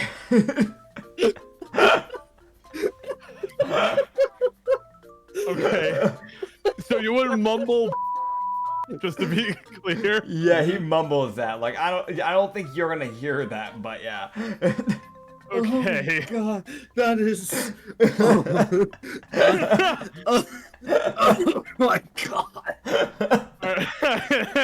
You're welcome. Dude, the absolute just. No, make that cannon might be my favorite sentence I've ever uttered. Oh man. That's just the most like, what is that? It's this. It's this person you wanna fuck, man, you know? But yeah. John would just he would. I'd like to imagine he kind of had his sort of like hand up, and then like with his finger extended, and then after that comment, you see him like slowly lower it. His face kind of morphs into a loading screen. Alright. It's the like, oh, it's someone you're dating. Oh shit. Oh man. As Yeah. Ryu would be seeing the 5 people following him, along with 15 others. Ran. You know what? Just for comedic purposes, I'm just gonna say the loading screen stays while the people pass John. Gotcha. Alright, yeah. Rio would look to them. Who's in the front? Genio. Alright, he gives a nod to Genio. Yeah, Genio gives a. It's the most. It is a. It's the most like. That might be a smile. That might be a hateful grimace. I can't tell. Yep. It's one of the two. Teeth are bared and he's staring at you. Oh man. He would just kind of like. It's that thing, like, I feel like at Rio at this point, like, he's got that hang around Grandma a little bit, so his eyes aren't as sunken in. But he kind of gives that, like, like a half smile, like, "Pleasure to meet you. I'm guessing you're the leader of the group." You would just see this much, like, I was also mentioned, Genio is big. Like, he classifies as a large entity because he takes up space. Yeah. He's a big motherfucker. You just see this small kitsune, like this Phoenix, stick his head from around. He's like, "I can answer that, yes." It is. Good to know. Ryozuka, I've been running the whole charade, or at least the majority of it. Oh, that's good to hear. Indeed. As Ikkyo, he's like, I'm Ikkyo, this is Genio, that's Edir, Cassie, and Unwil. We're the leading groups of the mercenaries, to put it simply. Well, then I'll have this happen, if that's going to be the case. So, did my colleague let you know about, the problems with head? John suddenly screams and morphs out of the loading screen. He stops and gives a look. I'm imagining everybody else also turns to look. Okay, so I will actually show you how quickly these people react. Yeah. You see a deer immediately switch around, pulling out a dagger, as it's like this, like, fucking what? As all these people hear is someone screaming, you see Unwil essentially start pulling out shards of, like, sand magic. Yeah. As you see Genio pull off a giant glaive off of his back. As it's the most like, I'm about to cleave a fucker in half. Ooh. As you see Iko to go, I swear to fuck. Oh, man. He would just look and he gives that moment of like, he just realized. Okay, gotcha. And then he looks back over at the others. John, in response to everyone turning, he would just say, "What? Never seen someone with memory problems before? Sheesh!" And he'll just walk away. Oh my god! Don't give me that sass. Yeah. You would see Genius go, and just the exhale, just a pissed off exhale as he puts the glaive away. Oh man. You see, everyone else would slowly put their weapons away. That's fair. You just see Ikkyo sitting there, and it is the most. He looks like he has actively gained bags under his eyes. I apologize for interrupting you, Nid, but there is no way I could have made that joke work without it. Oh no, it's fair. It's fair. It also made it funny. Yeah. Rio would just look to them and just go, "Sorry, he's a bit loud sometimes." Right. So here's the thing. I don't know how much he's told you, but going into that zone is going to be a little bit more on the dangerous side. We just got back from a mission just yesterday, and 2 of the groups that I sent out were severely injured. And on top of that, we had 2 people die. So I'm bringing that up front to you. Second thing that should be mentioned is that when you die, people who have been killed seem to not be going to the planes of hell or heaven or nirvana or whatever bullshit that the gods created. Fact is, here's the problem with that. The 2 people that died was a half-oni and a marble devil. I went to the god of hell, aka Gwei, as you know. She did not know Divine, the marble devil, died. She did not show up back in hell. She is not reforming, meaning that she is probably corrupted. There have been people since the blast that caused basically the majority of 2 nations to completely collapse. It's caused not only corpses to form into amalgamations, not only are there beings and monsters from the other dimensions, but on top of that, people who are dying in the area aren't permanently dying, they're coming back with a form of arcanic corruption. That is because of a god named the Defiler that I found out about. Apparently it's one of the 4 original gods or whatever. Some bullshit. I don't know, god shit. So here's the thing. I want to mention the only person here who seems to be really like agreeing with his like anti-god propaganda. Yeah. Is Cassie. That's fair. That's fair. She's just kind of like, okay, that's fair. Yeah, yeah. It's that thing of like, he's not like trying to show outright hostility towards them, because he also would know that at least a newbie would actually care to some degree. But it's that thing of like, this really it just boils down to a bunch of gods doing dumb shit. He would Which just is valid. Yeah, he would just go, fact is the Defiler wants to destroy this world, so he's using some man who decided to have a war vengeance from over 1,000 years ago, because his people were attacked. He used that person to make a deal with him to then take over a country. He's had him sitting idly by, hiding away for 1,000 years, so we didn't even know he was still alive. So suddenly, a whole, arcanic boom happened. Everybody's dead now. If you die there, understand the only people that can convert someone who has been turned back is me and one other man. And the other man's not allowed to leave this area, because if he dies, this whole safe zone area that's keeping everybody alive goes down. Well, he seems a bit important. Very much. If he dies, we're all dead. And not just the people on this island. Now. Yeah, fucking sigh. Oh, God. I'm taking extra precautions as I am one of the very few people that know reality magic, so I'm trying to learn the best that I can. So I can hopefully, if needed, take his place. I'd rather not, but if I have to. That being said, I've also taken another precaution and I've let out a cult leader of a high maximum prison. And he's using a creature that I pulled out of the ethereal planes. Accidentally. To turn it into a god. Because if anything can also act as a pillar to keep up the safe zone with reality magic, it is a creature quite literally created from reality magic.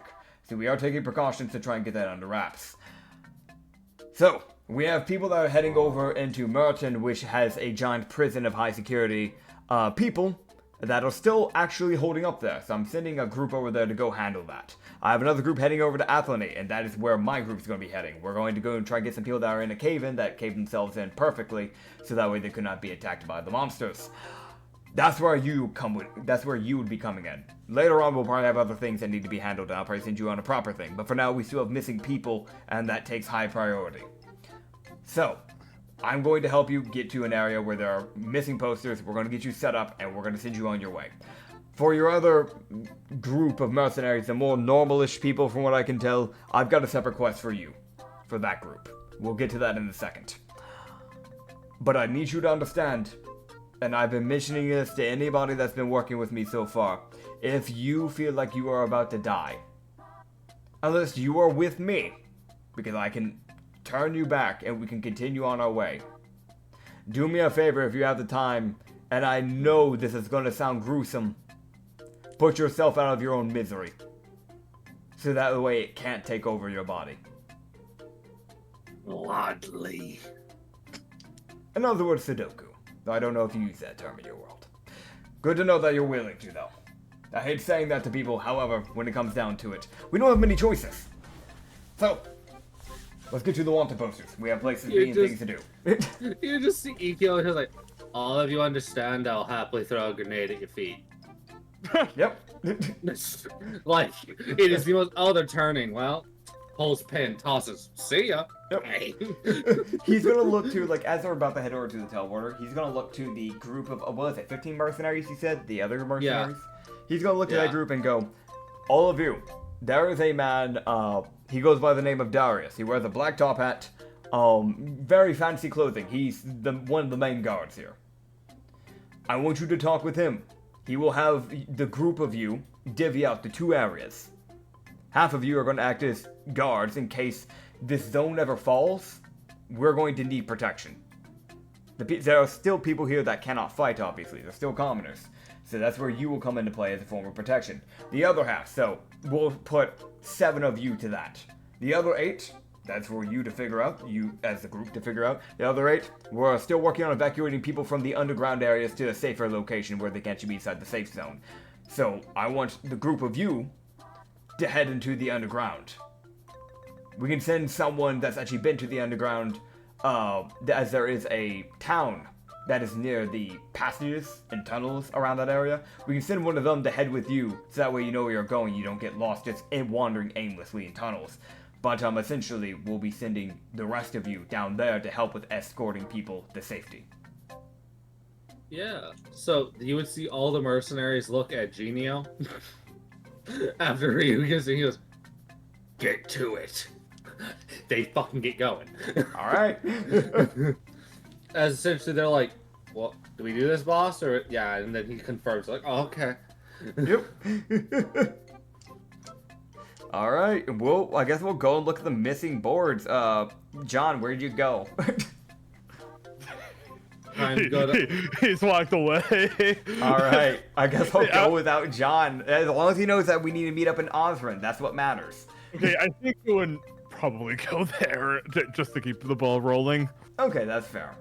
Mm-hmm. Also, I don't know if it would be smart because obviously we don't want this session to go too long. Should we knock out the missing posters and then travel to Osran and then just call it there for the day? Sounds good. Because I don't know how long I don't know how long it's going to take for us to talk to the guy from Sapphire Clan, and also two, I don't know how long it's going to take for us to dungeon delve into a temple. Y'all don't really have to take them to the missing board. I'm gonna be honest. Okay. They can find it. Fair enough. Because they are capable people. They've looked for missing boards before. That's fair. The question still stands: should we start wrapping up though soon? Because it is 3 hours and 23 minutes in. I would say if y'all could get to the Sapphire Clan person, and then we'll call it there. That's good. That's good. We can do that. All right, we make our way to Osran. All right, we are now in Osran. All right. Fucking wee. All right, I'm in Osran. I look at John. We're in Osran.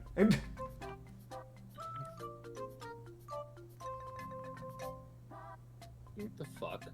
What? I find John the just- guy. I don't know. John makes a random sound effect. Does he? He makes the Fortnite death sound. That's it. What? That's the sound effect. What the fuck?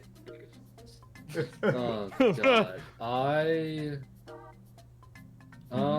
Yeah. What the fuck? Indeed. What the hell? What? Fucking D&D. Not D&D. Fucking, there it is. Found it. There you go.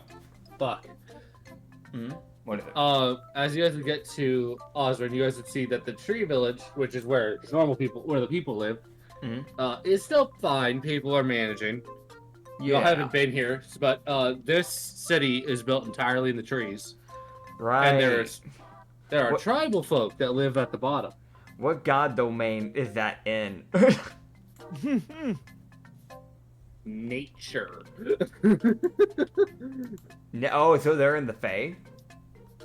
Osran is also in Nerva, which is the Fae, yes. Yeah. Okay, so they're not too screwed over. Like their jungle trees haven't become flowers. Yeah. Yeah, Osran's kind of like half the city almost collapsed. It's fine. Don't worry about it. They're not mad at all. Yeah, definitely not mad. I mean, to be fair, it's their fault for Yeah. building tree houses. Alright, so. Fucking racist. That's not racist, it's just common sense. Alright, so. They would see, as they would be walking up, they would see that this group that has they would see this flag that has a sapphire shaped gemstone with a spear going across it. Is as they would be entering the Sapphire Clan area, which is one of the 3 original tribes that lived in this country. Yeah. They also haven't heard much from the other 2, so they might be the only ones left. Fair enough. But yeah, you guys would, with simple questioning, you guys would be able to find the chief, or the now new chief. Yeah. As they would be able to meet, and they would be given the name, is Chief Mika. Alright. Yo.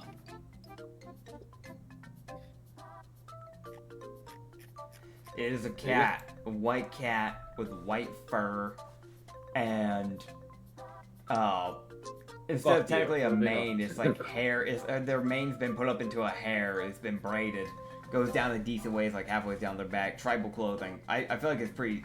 I don't think there's too much to really say with it. It's like brown leather tribal clothing, like shirt and yeah. Yeah, as that's well enough. All right. And Jolly we'll, meat, sheep Mika. yeah, as right as my order came. So I will see all you people later. You have a good day. You can find us on The Lost Harbor on Spotify and on YouTube. You can also find this specific campaign, if you're checking on YouTube, on The Last Shipyard, our second channel. Yeah, I hope you enjoyed. Don't forget to leave a like, don't forget to comment. And if you, for some reason, didn't like this, why are you still here? Love you anyways. Mwah. Bye.